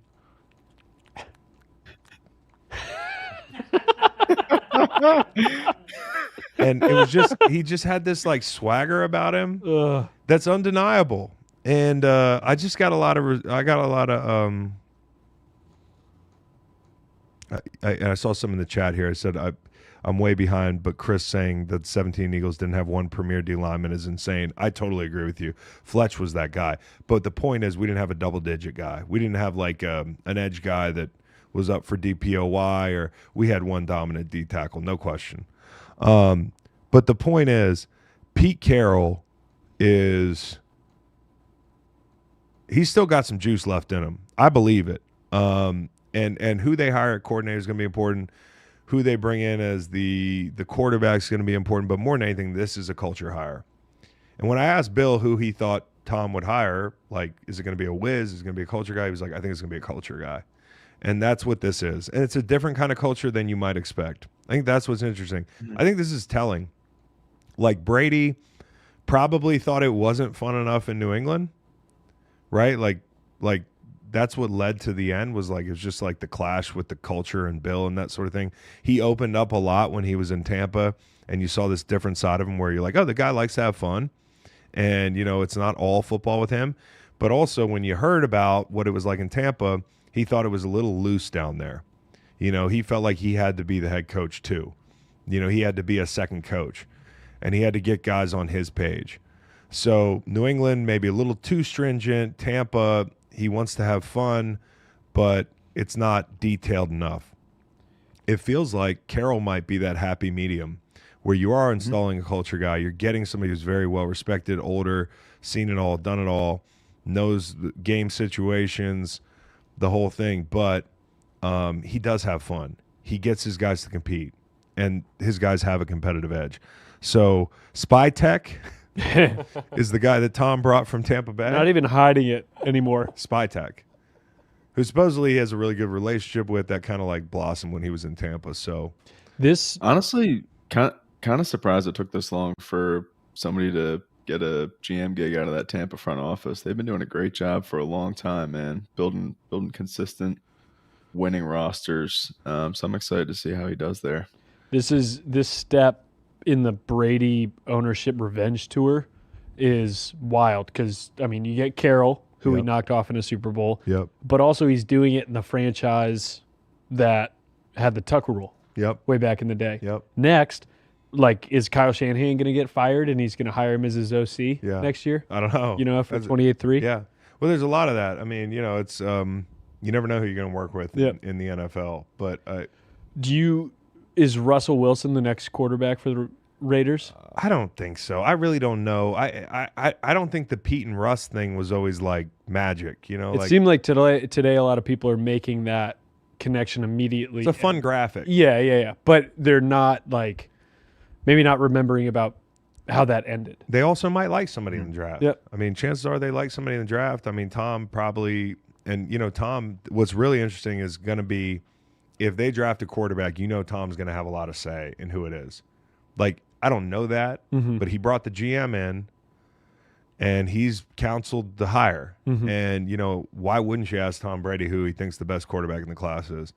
That's going to be really interesting to see if Tom gives them a name and it's not somebody we expect, does that person pan out? Or if it's Shedeur Sanders, does that person pan out? Like, so I think that's really interesting. One request for Pete, he had brought Jordan Peterson to like talk to the Seahawks, I think, when he was just keep that fucking guy out of your building. If I was on a team and Jordan Peterson came to talk, I'd be like, man, get this fucking word salad out of here. I've never seen a guy that says less with more. And I do 3-hour live shows. Like, seriously, we draw this thing out with the best of them. But this fucking guy, I was like, what is it about him that captures people's attention? This is pseudo-intellectual bullshit. Anyways, don't bring him in to talk to the team. Do you think there's That's any my chance, TED Talk. You think there's any chance they'll look at Bobby Slowick as the OC there? No, I mean, there's a chance, but I think Slowick had such a poor year that it's going to be hard to imagine him just getting a really coveted job right off the bat. But I don't know.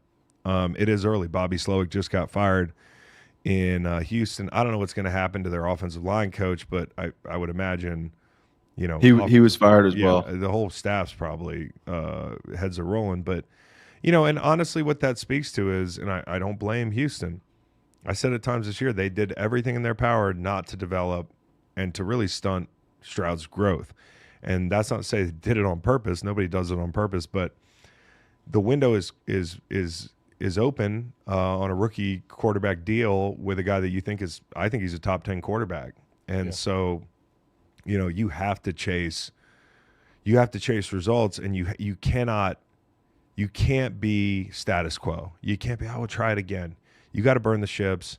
You got to make the right hires. And if somebody's not getting done, you got to let them go. And so as good as I think Bobby Slowick did with a rookie quarterback the first year, what it probably looked like the second year was, you know, it was a little bit more of the quarterback rookie year. And so the offensive line, I think there's some pieces there that you can build around. It's not like personnel-wise the worst offensive line in the league. They were just terribly coached. And the concept sucked. The protection sucked. And obviously the injuries hurt, but they did not develop C.J. Stroud. If I had to bet on somebody for Raiders OC, I feel like I would bet Byron Leftwich. That like Tom Brady and he seem to have a nice connection. Huh? Tom Brady and Byron Leftwich in Tampa. Yeah. Yeah, Yeah, it so could I be think fun. Byron Leftwich could be a good OC in Vegas. So you got Pete Carroll headed to Vegas. One thing that's interesting about this is now you have in the AFC West Andy Reid, Jim Harbaugh, Sean Payton, and Pete Carroll. It's like the who's who. Is that the best coaching division in the NFL? It's pretty good as far as when you look at right now. Every one of them has won a championship, whether it's a Super Bowl or a college. Right now, it's hard to title. argue with. Find me another division that's got more experience, wins, and really evenly distributed expertise. You know, like they're all different. Yeah. And so you really have like two culture guys, right? And Pete and Jim, and then you've got your offensive gurus, and they have histories. And you know, like remember when Pete got upset by Jim in his first year at Stanford? I think there were 40-point dogs. It's crazy to me. Like the way that probably that loss stung. They had like a 37-game home win streak at that point. USC, Stanford comes in, and there's nobody better at just getting a program off the ground quick than Jim Harbaugh. Like including this year. I mean, including the San Francisco, his year one there. USC was favored by 41 points. 41 points, dude. And 24-23 was the final. And 1-3 Stanford. Yeah. 4-0. I was in college. I'll never forget. I was crazy. I was in an apartment doing what it does. I was drinking 40s and watching that game pregame. 17 fourth quarter points from the Cardinal. That was crazy. For some reason, we weren't playing the next day. It must have been like, when was that? Let's see. It was, you guys might have had a bye. I think we probably It was had a bye. October 6, 2007. Probably had a bye. If we had a game the next day, don't tell me. Because I wouldn't have drank the day before the game. My memory must be failing me. But I remember sitting there watching that game, and then the same thing, like a year or two later, I think Harbaugh ran the score up on Pete, and there was this icy handshake at midfield. What's your deal? What's your deal? Nothing. What's your deal? Yeah. So it's the greatest. There's going to be more handshakes to come, and we get to see this Highlander beef between these two continue. And then Sean Payton, Peyton got beat by Pete Carroll in that Beastquake game. That was one game he beat him in, and then also in the divisional round in 2014. So listen, a lot of history in these matchups, and it's going to be a lot of fun to watch this division. Just to clear your, or maybe not. You might have been watching reruns or like a later because you all played Middle Tennessee State that day. No, yeah. So we played that day. You played the same day. Oh, we got home. Yeah, and probably watched it. Yeah. Because that was a night game against Middle Tennessee State. Yeah, never mind. So. I must have been doing something else watching that game. But yeah, Middle Tennessee. We went to Murfreesboro, and your boy blocked a field goal, and we won a 1-point game. I remember that. Yeah, and then our plane got stuck on the tarmac in Murfreesboro for like 3 hours. Yikes. Imagine if we lost. Okay, so anyways, Liam Cohen, Trent Baalke, which the main story out of Jacksonville is like just how mismanaged this place is. Like low key, I'm just gonna come out and say it. Like Shad Khan, dude, come on, bro. Fucking guy looks like the Monopoly man, but can't win. Yeah, and he's hired 7-8 coaches in 15 years or whatever, however long he's coached the team. Like they have not been able to stick the landing on a coach that they've kept for a long time. The success has never been sustained with them. You think about Trevor Lawrence as being either a roadblock or something that somebody might be excited about revamping him. But the biggest roadblock was Trent Baalke, to the point where people weren't even looking at the job. What was the stat? Like 10 coaches have been fired after their first year. Yeah, Baalke had dude. 3 of like them. not going near it. No. So guess who gets fired? Boom. Trent Baalke. And now Liam Cohen's going to be there in Jacksonville. And honestly, I'm bullish. I think when I watched the Bucs this year, one of the things I was most impressed about was the tempo that they play with, and also the decisiveness that Baker played with. They encouraged Baker to use his legs. They encouraged him to extend plays. I thought that was his best year as far as doing that this year. But they also just play with a lot of decisiveness. The ball is out. It's spread around. I think Brian Thomas Jr., you just had Mike Evans in Tampa. That's a fun toy to play with. You got Brian Thomas Jr. now. Trevor Lawrence has got a big, strong arm.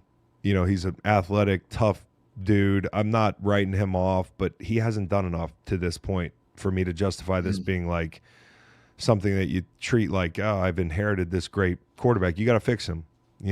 If you don't fix him, you're just going to be in the same situations. You're just going to be within reach of the playoffs, or you're going to get in and you're going to lose the first round. He's got to take his game to the next level.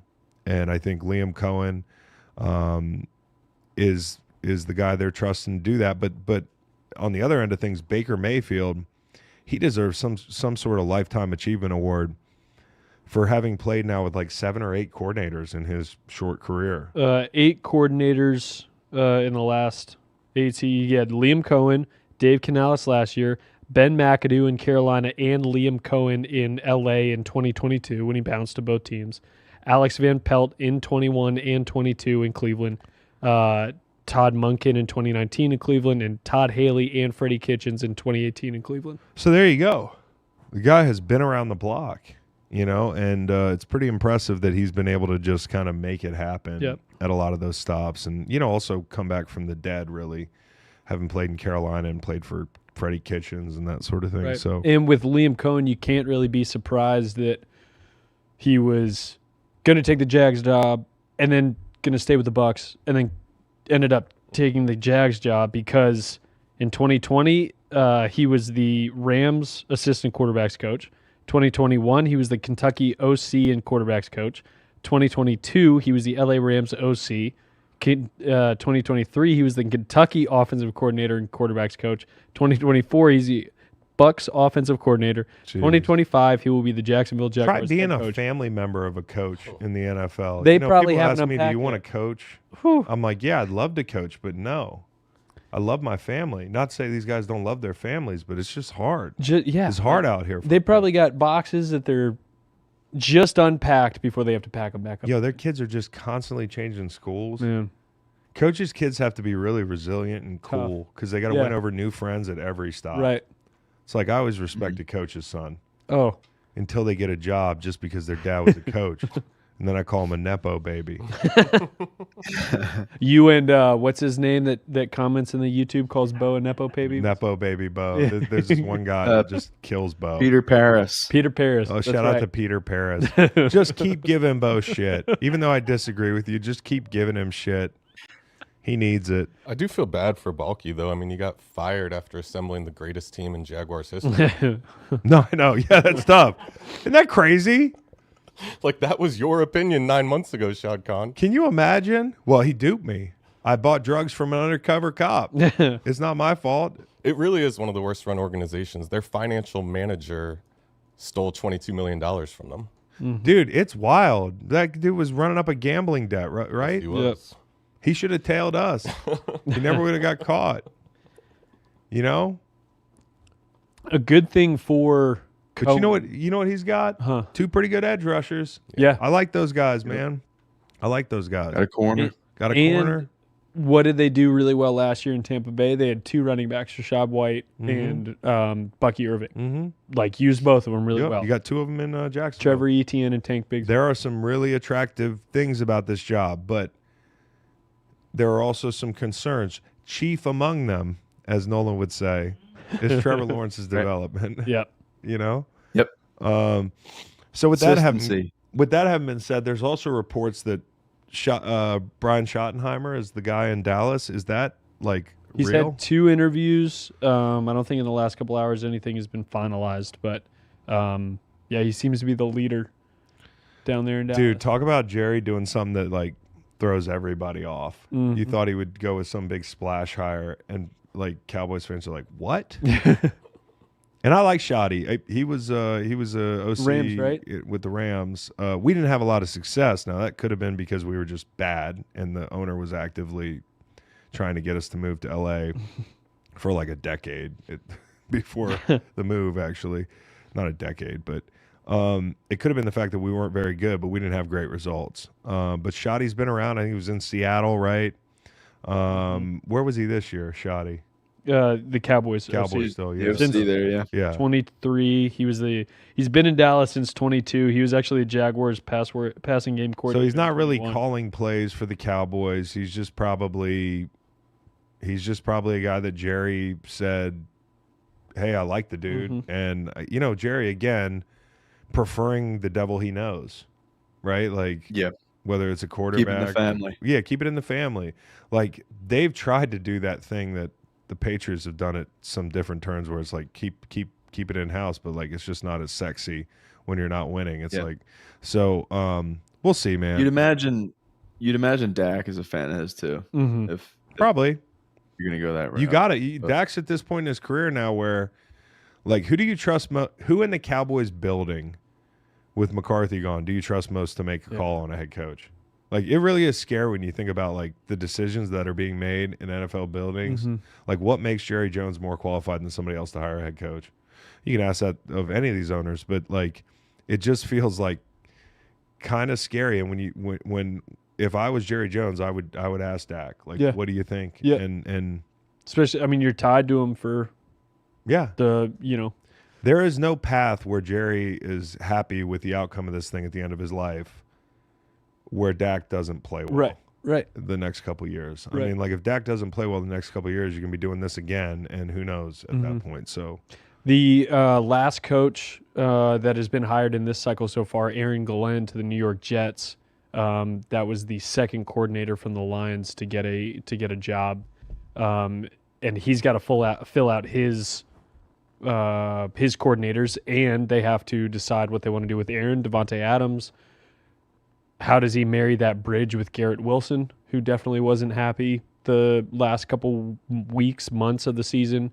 So do you think this Aaron Glenn hire in New York is a solid piece, especially a player coming back to a team that he was drafted by?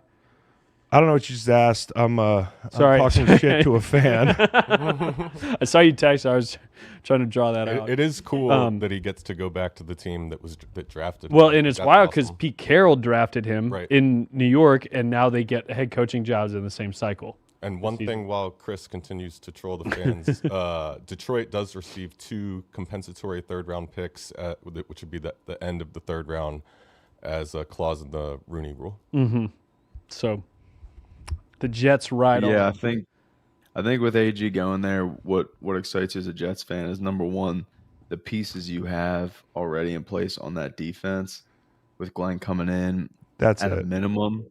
Yeah, at a minimum, you figure they're going to be able to play good defense from the jump, and it's probably going to take a year, maybe 2 years for that offense to figure itself out. Mm-hmm. But the defense is playing well. It's going to keep them in a lot of games early on. And you think about how aggressive he was in Detroit. Like, you probably can't keep DJ Reed, but if you did have both those corners for some reason, I mean, that changes the whole game. And I think Quinnen Williams is a game wrecker. So, you have one of those guys up front, and McDonald's production in his first year really stood out. Good linebackers, just a lot of pieces, man. So if you're a defensive guy. You excited if you're Sauce? Yeah, I would be. If I was Sauce, I would be. Seems like the perfect guy to kind of get. But it is funny. They just keep spinning the wheel on culture guys. Like, I was like, wait, another one. Wait, no. Oh, wow. It's like 7 of them, and and who's Gase? Mm-hmm. That's it. Like from Rex Ryan to now, I was crazy looking back at it. I'm like, damn, they really have just spun the wheel on defense. And who's the guy who's the ambassador to Europe? Is it Woody? Yes, Woody Johnson. And now that Trump is in office, maybe he'll go back to Europe, which would be very good for the Jets and for this coach. So I don't know, man. Like this is always a crapshoot as we get ready to watch these guys as we get ready to watch their press conferences and judge them on the whole thing. Like, just remember the 2 best coaches that were hired in that cycle, we made fun of them. They're talking about Dan Campbell and Nick Sirianni, the guys who have had the most success. We said Dan Campbell doesn't have any brain cells. He's just a Neanderthal. He's biting people's kneecaps, which is totally inappropriate. Oh. And then you had you had Sirianni. It was like, he's so nervous. He'll never be able to win any games here. You know, he's a pushover. Quite honestly, you got to say sick him with Sirianni, not whoa. He's the guy you got to get to chill the fuck out a little bit. Like, he's been really fiery, and, you know, so you just don't know everything from watching a guy talk for 30 minutes, except for, like, maybe Ben Johnson doesn't know his left from his right. Now, Did you show that fan? no, I didn't show him. I was about to show him. So I was looking through the mailbag because I did put out a mailbag today in fears that this show would be like an hour, but we are getting towards the end here. I'll take a mailbag or two from the chat, but we'll do a quick Airbnb ad. But I just want to tell you this story real quick. Do it. So, you know, mailbag shows up on Instagram like a bunch of questions in stacks. And this one guy, because I was like, hey, I had a procedure this morning, and the guy goes, did you get your vagina removed? And I was So like, the audience are a bunch of hoes. yeah. And I was about to say something really smart to him. And then 2 minutes later, he goes, love you guys, go Birds. I'm like, bro, like, I'm about to like insult your whole family. You can't be doing this stuff. Like, if you like somebody, act like it. It's weird. Really hard sometimes to determine whether With it's fans. a playful, especially over the phone. Like, Yeah. is that a playful jab? Like, Yeah. oh, Playful jab. Did you get your vagina removed? I don't know. No. Somebody said, did you get a vasectomy? No, I didn't get a vasectomy. I'm going to tell you what I got. I'll just say it. I got an upper endoscopy. It's not like a major thing, but they had to check something, and it seems like I'm good. So, but they put you under for like, 30 minutes or something. And then when you get out, you're all fucking loopy and the whole thing. But it doesn't feel like somebody had a camera in my upper digestive tract today. So nice job. Gastro Health Charlottesville, shout out. I did not know vaginal removal is called a vaginectomy. I didn't know they were really doing that. That's crazy. just for the fans, this is the video that you shot to ask for a mailbag. Just got out of a procedure, just updating y'all. I'll probably be either a 1:30 or 2 o'clock start. I think we'll shoot for 2 o'clock on the live show. I'm just in no state. They gave me that Michael Jackson. I just can't. Not at 11:30. My Zen angel just walked in. Thank you. I'm gonna pack a Zen and try to get my faculties together for this live show. 2 o'clock live show. That was the best part. Which one? When you Meg- say Zen Angel and then just go, I don't know what I was thinking at that point. I was probably thinking like, yo, you're fucking up my story, but thanks. She was like, you want any? I go, you want any? She was like, you want any food? I was like, let's go to the Shell station, huh? How about some I wonder if there's nicotine? I wonder if there's a record for longest podcast recorded under anesthesia. Under sedation. Yeah, I would do it if they give me more of that Michael Jackson. If they give me more of that Michael Jackson, I'll break the record. And honestly, I could have probably podcasted in that state when I walked in this you morning. did walk in and say we could go to 11:30. Yeah. That's like me Who's saying probably better? that's like me going up to the front of the plane when I had a ankle surgery and couldn't run, and like this is like 8 games into my absence. I remember going up to the front of the plane and trying to get Jeff Fisher to let me play, and I couldn't even run. That was like me trying to start the show at 11:30. Yeah. I'm really glad that you and Jeff Fisher denied those requests. I'll never forget that. You say what you want about Jeff Fisher. That's my dog. He was like, you ain't playing. You're not ready. Green light dog. Wait till next week. Quick video here from Airbnb. This is a non-drugged up Chris.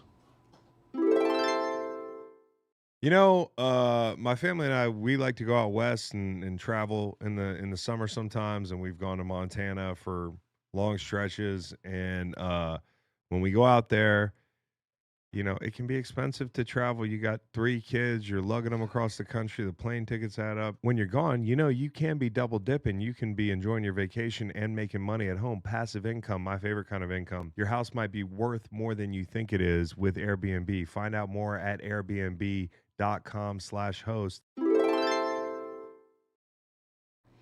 I like the the Dawkins thing. Let's just work this thing out right now. Reed. So mailbag, first mailbag, is Deion Dawkins the other day said, hey, I'd love to see a Lineman of the Year award. It's a fucking slippery slope, Dion. So who would you want it to be named after, offensive and defensive? Oh, that's a really good question. Well, first off, let me just say this. When Dion first said it, I was like, yeah, it's a really good idea. But then you're going to have to do a D lineman of the year. You're going to have to do like a linebacker of the year. Lord knows the tight ends hear about this. They're going to be like, here's what we demand. George Kittle. We demand 7 holidays and $10 trillion. And you have to name all your kids Greg Olson. No, fuck that. I think it's just a slippery slope. Eventually, everybody's going to want an award. But in spirit, somebody should be recognized as the best. Now, if you're going to name it after somebody, who is the best offensive lineman of all time? Is it Anthony Muglio Award? Is it? I kind of like Jackie Slater because Jackie Slater played like 20 years and barely missed a game. Like, barely missed a game. That dude was...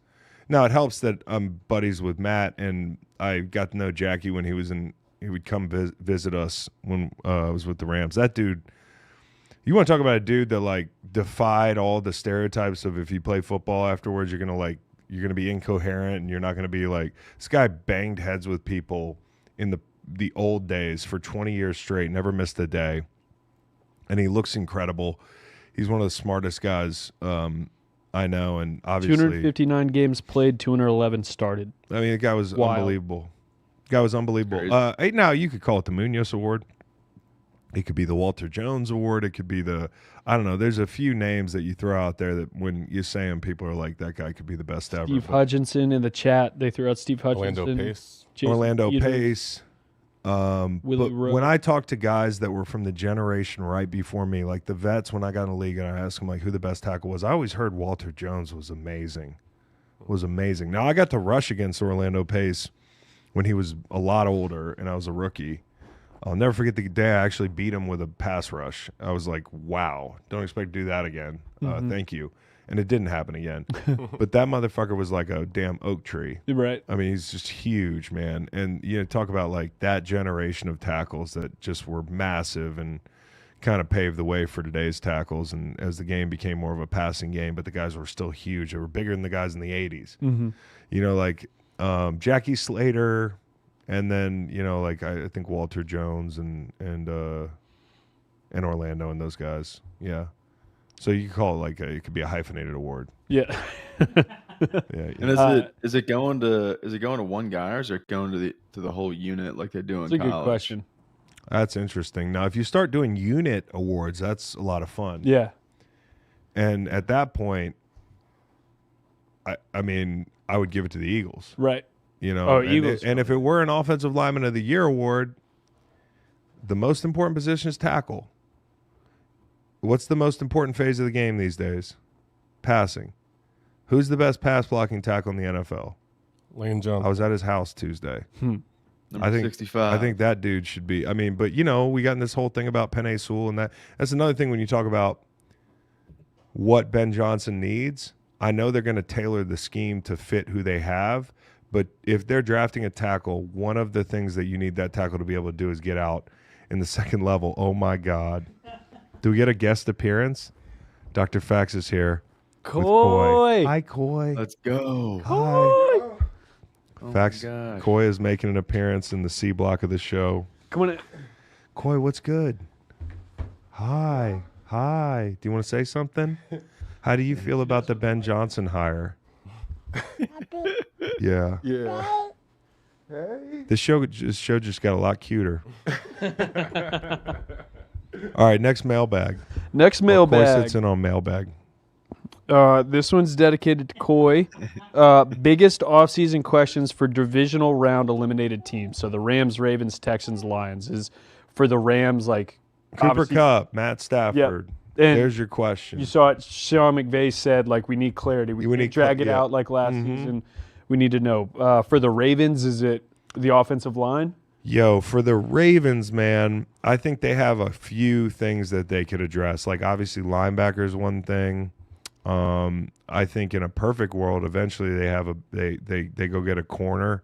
They probably will need an edge rusher. Like Kyle Van Noy's not going to have 13 sacks every year for the rest of his career. Mm-hmm. I don't know, like if this is a rental or what.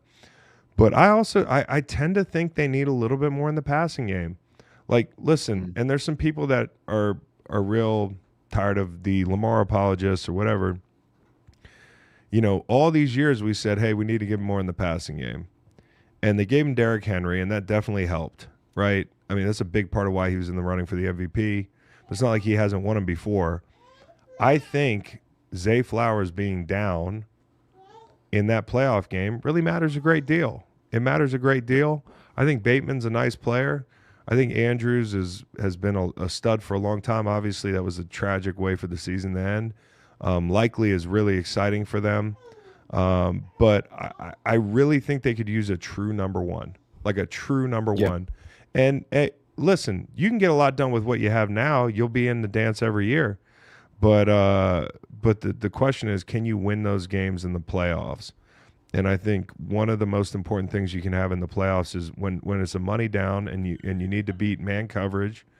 Who do you go to? And with Zay Flowers out, I do think that mattered. And I'm not making an excuse for him or for the Ravens, but I think a little bit more outside would help them. What do you do for the Texans? Obviously, we found out this morning you have to replace Bobby Slowick. You have to get a new OC. Do you make a splash off? I love the defense. Yeah. Love the defense. I haven't looked at who's up, who's not up, who they need to re-sign, but I'll tell you offensively, they need their guys to come back healthy. They need a better scheme, and they probably need to fortify the offensive line with a couple guys, right? Like that to interior. me, the interior of the offensive line. Like Shaq Mason, Juice Scruggs, like we need better, right? And that's not taking anything away from those guys. Like, you really have to beef up that offensive line, and you have to have your scheme right. Yep. Hi, Coy. Bye, Coy. High five. Hi, Coy. Oh, it's so good to see you. It's so good to see you. Have a great day. All right, buddy. Later. Go Bills. Tell Coy go Bills. For the Texans, Stephon Diggs and Robert Woods are both up. You got Fadakasi also up on the D line. Jerry Hughes, probably a huge name in that locker room. But then for the Lions, obviously you got to do you got to figure out the coordinators. They had Larry Foote in there the other day interviewing for that D coordinator job. Coordinators are number one. You need Aiden to come back healthy. Don't call my daughter a little boy in the chat. That's crazy. That's crazy. You heard what Fax said. I think with the Lions, like they're closer than you think. They just got to stay healthy and they got to add the pieces in. And I honestly, I think maybe they could use one more guy in the secondary. It feels like as good as people made the corners out to be this year, I still think is Carlton Davis on a multi-year deal or no? Hold on. Let me see. Arnold's so handsy. They've had some the safety plays up and down. Brian Branch is awesome. I think it's a good sign that we're sitting here being like, I don't know, what do the Lions need to do? Yeah, for sure. I think for them, just continuing to add to that D line too. I think we saw the depth, a little bit down the stretch there with injuries to McNeil, to Reeder, those guys. So I think the defensive side of the ball continuing to add there makes a lot of sense. Somebody opposite Aiden Hutchinson. And Davis is up. Yep. He had a 1 year.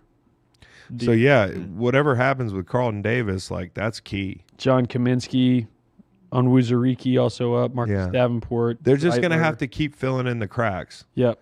They're in the window wide open period, and that's why it's so hard to lose two coordinators. Wow. Menafanu's up. Emmanuel Mosley, Khalil Dorsey, Vildor. I mean, obviously. But they can get better in those spots. Yeah. They can get better in the Good news for them is Brad Holmes has been masterful. He's been great. And Melon Fonwu, for instance, is he's a really good box player. He's a good blitzer and that sort of thing, but he's not like a cover guy. So you need more Right. guys in the back end that can cover. You know what I mean? And that never hurts. And rushing coverage. You talk about depth, and you've got run stuffers in Ali McNeil and DJ Reader, who I don't know what his deal is, but you definitely need another edge rusher too at some point. Which quarterback, we kind of already hit on this, but bringing it back to Mike Vrabel, which quarterback is getting the best situation with the coaching hires next season? So Drake May with Vrabel and McDaniels, Caleb with Ben Johnson, Trevor Lawrence with Liam Cohen, whoever the Raiders quarterback is with Tom Brady and Pete Carroll. I left off the Jets just because they haven't picked an offensive coordinator yet. I want to say it's Caleb because the ceiling's higher, right? Right. But I feel like Josh knows what he's doing, and I also feel like a positive in New England is you're not going to lose Josh to a head coaching job. No more. Like, he ain't going back. Had enough chances, and I don't know if he wants to. So I think if it works out for Drake May, you're at least going to have that continuity, and he's a good coordinator. So like, we know Ben Johnson is a heck of a coordinator, or he was in Detroit. It would surprise me if they fall flat on their face. Is he a good head coach? I don't know. We'll find out. We know Vrabel can coach. Vrabel's got a high floor. We talk about Vrabel spots. A Vrabel spot is where they don't have what the other team has, and they find a way to muddy it up and win. And we've seen him over the years get a lot out of a little. So I think the floor is high with him as a coach. And the coordinator hopefully will solidify that void that was left when he could not hire coordinators a la Todd Downing and that sort of thing in the wake of Arthur Smith in Tennessee. Like, that to me is what sunk him in Tennessee. The A.J. Brown trade, right? Stuff like that, but also not being able to hire a competent coordinator after they really got it going. They couldn't keep it going. And Tannehill having a ceiling. If you believe Drake May has a chance to be an elite guy, and you got a coordinator who's proven, a head coach who's proven, and I kind of look at that situation as a high floor deal. Now you got to weapon up outside, Exactly. whereas the Bears have to work on the offensive line more than anything. So I don't know. That's a long answer to say I like both those situations. These are the pluses and minuses of both for the quarterback. No doubt. I'm going to run through my mailbags real quick to make sure I didn't miss anything in my Instagram. Did I get a vasectomy? No. Favorite beer when watching the birds? Indica. Who was the player you studied and prepared for the most in your career? It's probably Russell Wilson, seeing as I saw him twice a year, and that was the guy you had to rush differently. And, everything that came off of the run game with Marshawn Lynch, that was always like, hey, what are we doing this week? Did the procedure add a third leg like BDN? Not answering that. Big Dick Nick is who they're talking about. You missed the layup lines. What have we been listening to lately? You missed the layup lines. Here's the problem with the layup lines. We kept getting flagged for playing music on this show. YouTube is real tight in the ass about how much music you can play. The NFL's tight in the ass about how much, fucking football you can show. What have I been listening to the most? The NFL just sent their missile, by the way, to heading to our studio. Heard you talking about us. About 'em. I've been listening to a lot of Tame Impala. Not that they're new. I just love Tame Impala. And I've been on a real Tame Impala kick. Also, being the dead of winter, Radiohead's been getting some spins. As far as new stuff, nothing. I go back. I'm on a Merle Haggard kick, and I'm on a Tony Rice kick. You had Sly and the Family Stone earlier. That was Yeah, a it's banger. a little shuffle. The Big X The Plug Deluxe just came out. Really? Yeah. I love Big X A few the more Plug. songs on there. They're all And my good. kids love Big X the Plug. Dude, my nieces and nephews love Big X. I had to coach him out of Pitbull and coach him into Big X the Plug. And it's not like Pitbull, I'm not saying Pitbull's not a cool guy. I'm sure he's super cool. But like, I think Pitbull knows his music is made for parties and like, college girls and shit. And they were, what's the song that Pitbull plays. It's like a big club song. I'm going down. Yeah, I'm yelling Timber. timber. My The kids were dumbest like, shit. my kids are like, yo, that's one of my favorite songs. I'm Gotcha. like, I'm just gonna stop you there. It's That's not a cool song to say No. is one of your favorite songs. You can like whatever you want, but I'm just gonna tell the you. lyrics just are not. I'm going down. I'm yelling timber. Dude, that's Also, great. if you wonder No. what that song's about, I don't need. Yeah, we don't. I don't need to know what it's about. I just think it's like the Madonna song, Like a Prayer. Oh, I wonder if it's about oral sex. well, that would make sense. Yeah. Well, then I had to that stop- would make any sense. I had to I'm stop going her. down. I'm gonna yell timber. She's going down Yeah, but how's she gonna yell timber while she's going down? right before. You don't yell. Timber. Maybe it's not about that. Here's the song. I had to stop Brian Clark from singing the other day. He was running around singing, "You can ring my bell." Oh no. And I was like, "Do you know what that song's about?" It's about a woman wanting her bell to get rung.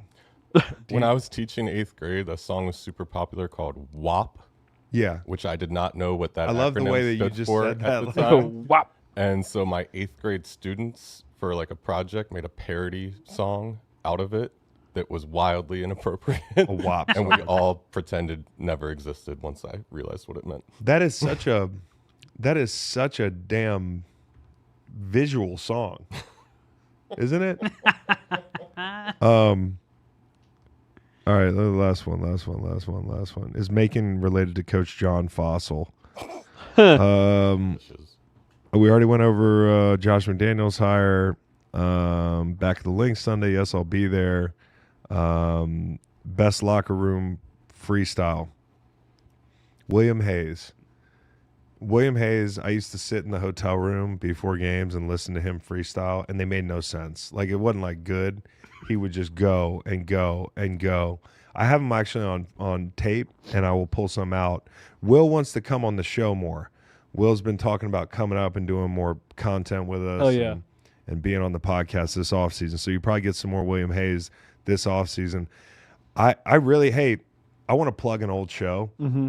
If you get a chance, can you find the date of the time we had that ghost investigator on? Oh shit.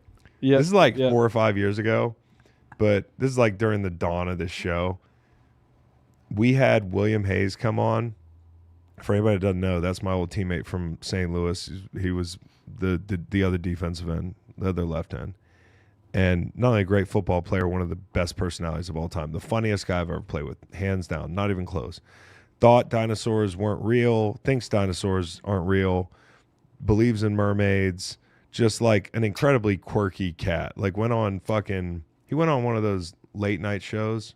Who's the guy that Jimmy Kimmel. Jimmy Kimmel. He with went on Jimmy Kimmel and like explained all this shit, and Jimmy followed him around all these like archaeological like digs and museums. But I don't even remember what I was going to say about William Hayes. He was the ghost. Oh yeah, he was a ghost. So we had the show. I think it was for Halloween. Maybe that might help. It was And we were like, we're gonna have a ghost hunter on, like a real ghost expert, and people like tuned in. And at this point, it was just audio, and so we had William Hayes, and he made up a name and acted like he was a ghost hunter, and we had like a 25-minute interview with the guy, and it's one of the funniest fucking interviews. So if you can get that, maybe link it to the show or something. Yeah. Yeah, please go back and listen to that if you want a good laugh. And we're gonna get more William Hayes this offseason. Need more William Hayes. You always need more William Hayes. Guys, gals, appreciate you sticking it out today. Appreciate you sticking it out. Hey man, there's one thing I'll do. I'll play hurt, and this ain't that bad, honestly. This ain't that bad at all. As we get ready for the divisional round in the NFL this weekend, I want you to picture this. You bet your favorite player as first touchdown scorer, but he throws a block to send a teammate into the end zone, and you lost your bet, right? Wrong. With BetMGM's second chance promotion, you'll get your stake back if your first touchdown scorer scores second. Bet on any pro football player to score the first touchdown of the game. If you're right, you win. If your player scores second, you get your stake back in cash. Keep that in mind next time you throw in a first touchdown score bet with BetMGM. Happy hunting. Here's the deal. I don't think we picked an MRP this week, but I'll just direct you guys. Most random player this week. Put it in our mentions. Here, Yeah, and most random player for this week. Do you want to do conference? Yeah. Like from the Yeah. So most Pick a random player who played well in the conference championship that maybe isn't a superstar, that would qualify as a little bit random. Most random player, most random performance, however you want to call it this week, but we will award a winner. Let's pick it from last week. From the divisional round is what we did. So one of the entries, we had Damian Williams, 2019 Remember against him. the Texans, 2 rushing touchdowns, a receiving touchdown, Yep. and the comeback that turned into a rout. You Yep. had Sterling Moore, Patriots Ravens in 2012, Todd Pinkston, 2004 divisional round versus Green Bay, 7 for 95 and a touchdown.